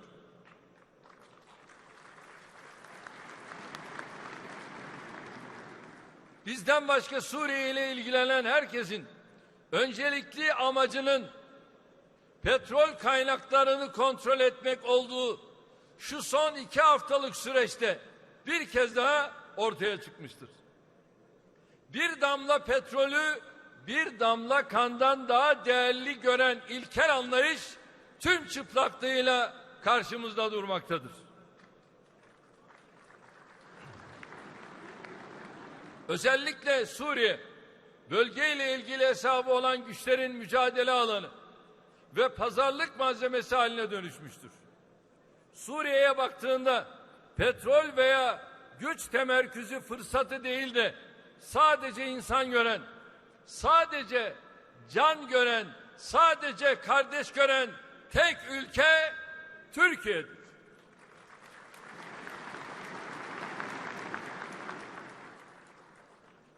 Biz insan olmanın, Müslüman olmanın, Türk olmanın gereği olarak bu onurlu duruşumuzu sürdüreceğiz. Gerekirse bedel ödeyeceğiz. Ama asla çocuklarımızı mahcup edecek, onların yüzlerini kızartacak, ecdatlarından utanmalarına yol açacak bir yanlışa düşmeyeceğiz. Çünkü ecdadımız bize bırakınız hakim rengini, kıyısında köşesinde dahi soykırım, sömürü, zulüm olmayan, adaleti devlet ve toplum hayatının merkezine yerleştiren tertemiz bir miras bırakmıştır. Tam tersine dünyada, Avrupa'dan Kafkasya'ya kadar, bizim milletimiz kadar büyük soykırıma uğramış, zulme maruz kalmış, adaletsizlik yaşamış bir başka millet yoktur. Buna rağmen biz medeniyetimizin ve tarihimizin emrettiği sınırların dışına hiçbir zaman çıkmadık, çıkmıyoruz. Rahmetli Aliye İzzet Begoviç'in biz savaşı öldüğümüz gün değil, düşmanlarımıza benzediğimiz gün kaybederiz sözü duruşumuzun en yalın ifadesidir.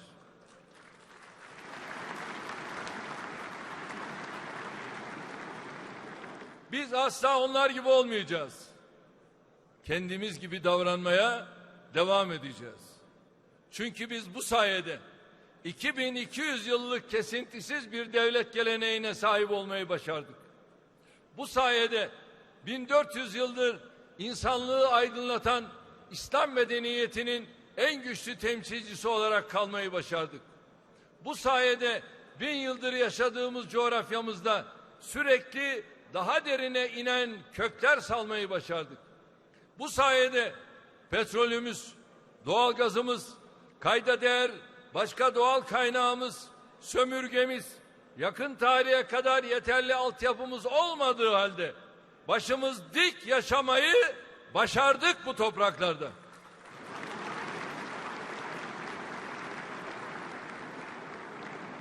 Çünkü biz rol yapmıyoruz. PR yapmıyoruz.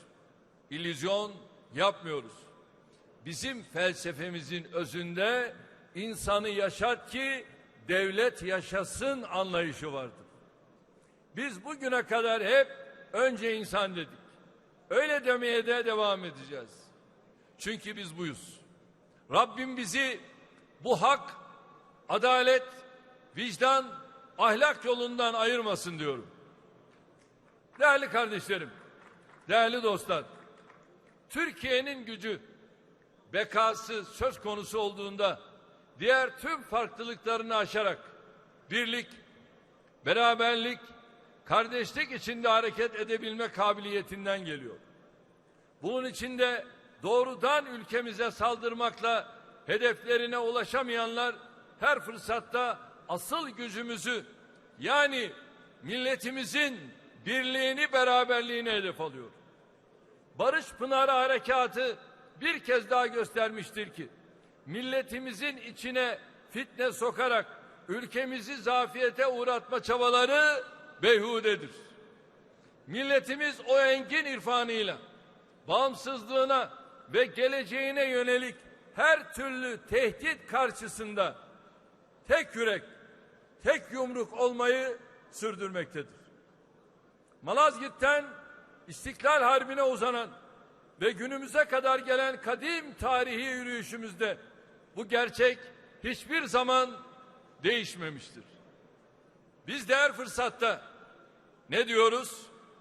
Tek millet, tek bayrak, tek vatan, tek devlet.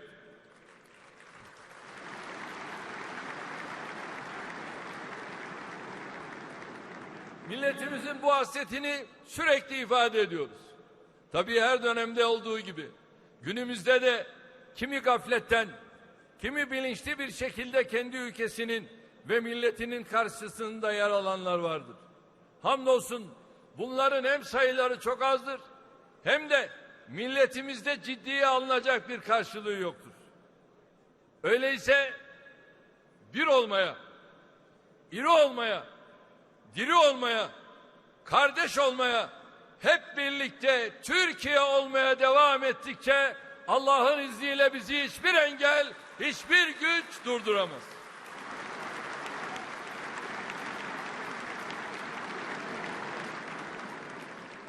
Bu anlayışla Cumhuriyetimizin 100. yıl dönümü olan 2023 için çok önemli hedefler belirledik. Son 6 yılda üst üste yaşadığımız sıkıntılar 2023 hedeflerimizin bazılarının gerçekleşme sürecini biraz ötelemiş olabilir. Ama ne zaman olursa olsun 2023 hedeflerimizin her birine ulaşmakta kararlıyız. Hem kendi vatandaşlarımız hem de gözünü ve kalbini bize yöneltmiş tüm kardeşlerimiz için buna mecburuz. Bu ülke dünyanın en büyük 10 ekonomisinden biri olmayı hak ediyor. Bu millet güvenli ve müreffeh bir ülkede yaşamaya layıktır. Bu kadim devlet maziden atiye uzanan köprüyü güçlü bir şekilde muhafaza etmekte kararlıdır. Ülkemizi 2023 hedeflerine ulaştırmakla aynı zamanda yeni nesillere 2053 ve 2071 vizyonlarını hayata geçirebilme imkanı da sağlamış olacağız. İnşallah Cumhuriyetimizi daha nice yıllara çok daha güçlü, çok daha müreffeh bir şekilde hep beraber taşıyacağız.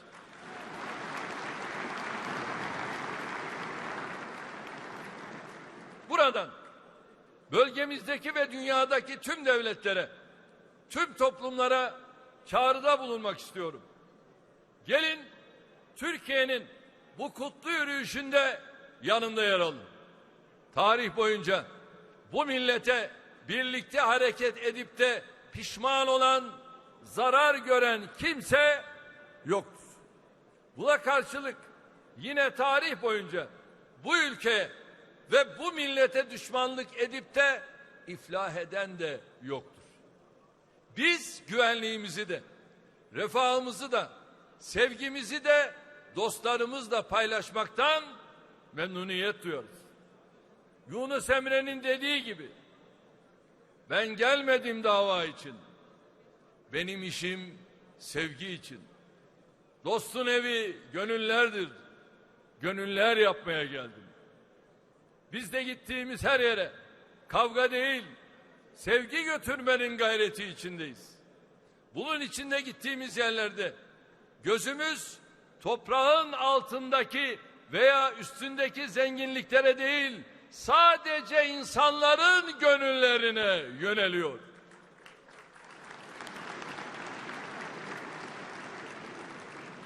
İşte bu anlayışla dünyanın dört bir yanında edindiğimiz yüz milyonlarca dostumuz bizim en büyük zenginliğimizdir. En büyük itibar kaynağımızdır. Allah dostlarımızın ve onların samimi dualarının eksikliğini göstermesin. Değerli arkadaşlar, Cumhuriyetimizin 10. 50. 75. yıl dönümleri hep coşkuyla kutlanmıştır. 100. yıl dönümü ise bambaşka bir öneme sahiptir. Esasen bu yıl 19 Mayıs'la birlikte İstiklal Harbimizin başlangıcının 100. seneyi devriyesinin kutlamalarına başladık. Önümüzdeki yıl 23 Nisan'da Büyük Millet Meclisimizin açılışının 100. yıl dönümüne ulaşacağız. Bu silsilenin zirvesini ise 29 Ekim 2023 tarihi oluşturuyor. Son yıllarda pek çok büyük eserimizin açılış tarihlerini 29 Ekim'e denk getirerek bu kutlamalara yeni bir boyut kattık. Ülkemizin en önemli yatırımlarından biri olan Marmaray'ın açılışını 2013 yılında bir 29 Ekim günü gerçekleştirmiştik. Geçtiğimiz yıl 29 Ekim'de ise Cumhuriyet Bayramı kutlama törenimizle birlikte Cumhuriyet tarihimizin en büyük yatırımlarından biri olan Atatürk Havalimanı'nın açılışını yaptık. Bilindiği gibi İstanbul'da eski Atatürk Kültür Merkezi binasının yerinde ülkemizin en modern ve büyük kültür merkezlerinden birini inşa ediyoruz. Yani İstanbul'un değil, tüm Türkiye'nin en büyük opera binasını İstanbul Taksim Meydanı'nda gerçekleştireceğiz. Atatürk Kültür Merkezi'nin açılışı için Cumhuriyetimize armağan olmak üzere bir Mimar Sinan operası şu anda hazırlattırıyoruz. Bu beste çalışmasını Mimar Sinan Üniversitesi hocalarından kıymetli besteci Hasan Uçarsu gerçekleştirecek. Hasan Uçarsu, ülkemizdeki pek çok benzeri çalışmanın altında imzası olan merhum Adnan Saygun'un öğrencisidir. Böylece Türkiye'nin kendi tarihinin ve topraklarının hikayesini kendi sanatçıları eliyle anlatabileceğini tüm dünyaya göstermiş olacağız. Tabii bu duygularla özellikle bir kez daha Cumhuriyetimizin kuruluşunun 96. yıl dönümünü şimdi burada altını çizerek tebrik ediyorum. Sıra Cumhuriyet Bayramı sevincimizi karada, havada, denizde, sınırlarımız içinde ve dışında ülkemizin güvenliği, milletimizin huzuru için görev yapan kahramanlarımızla paylaşmaya geldi. Bunun için 4 ayrı yere canlı bağlantı yapacağız. İlk olarak Doğu Akdeniz'de görev yapan Gökçeada gemimize gidiyoruz. Karşımızda gemi komutanı Deniz Yarbay Engin Ağmış var.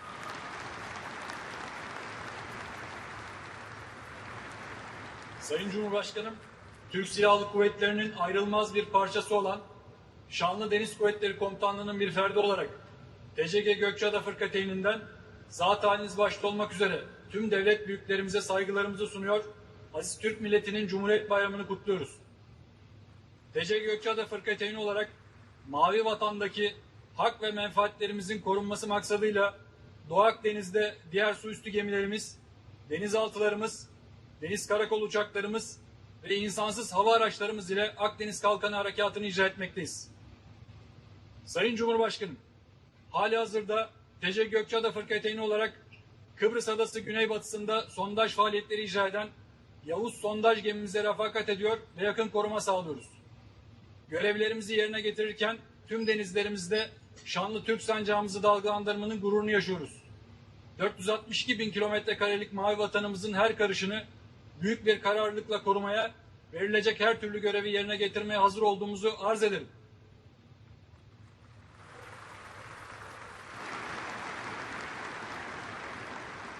Evet bizler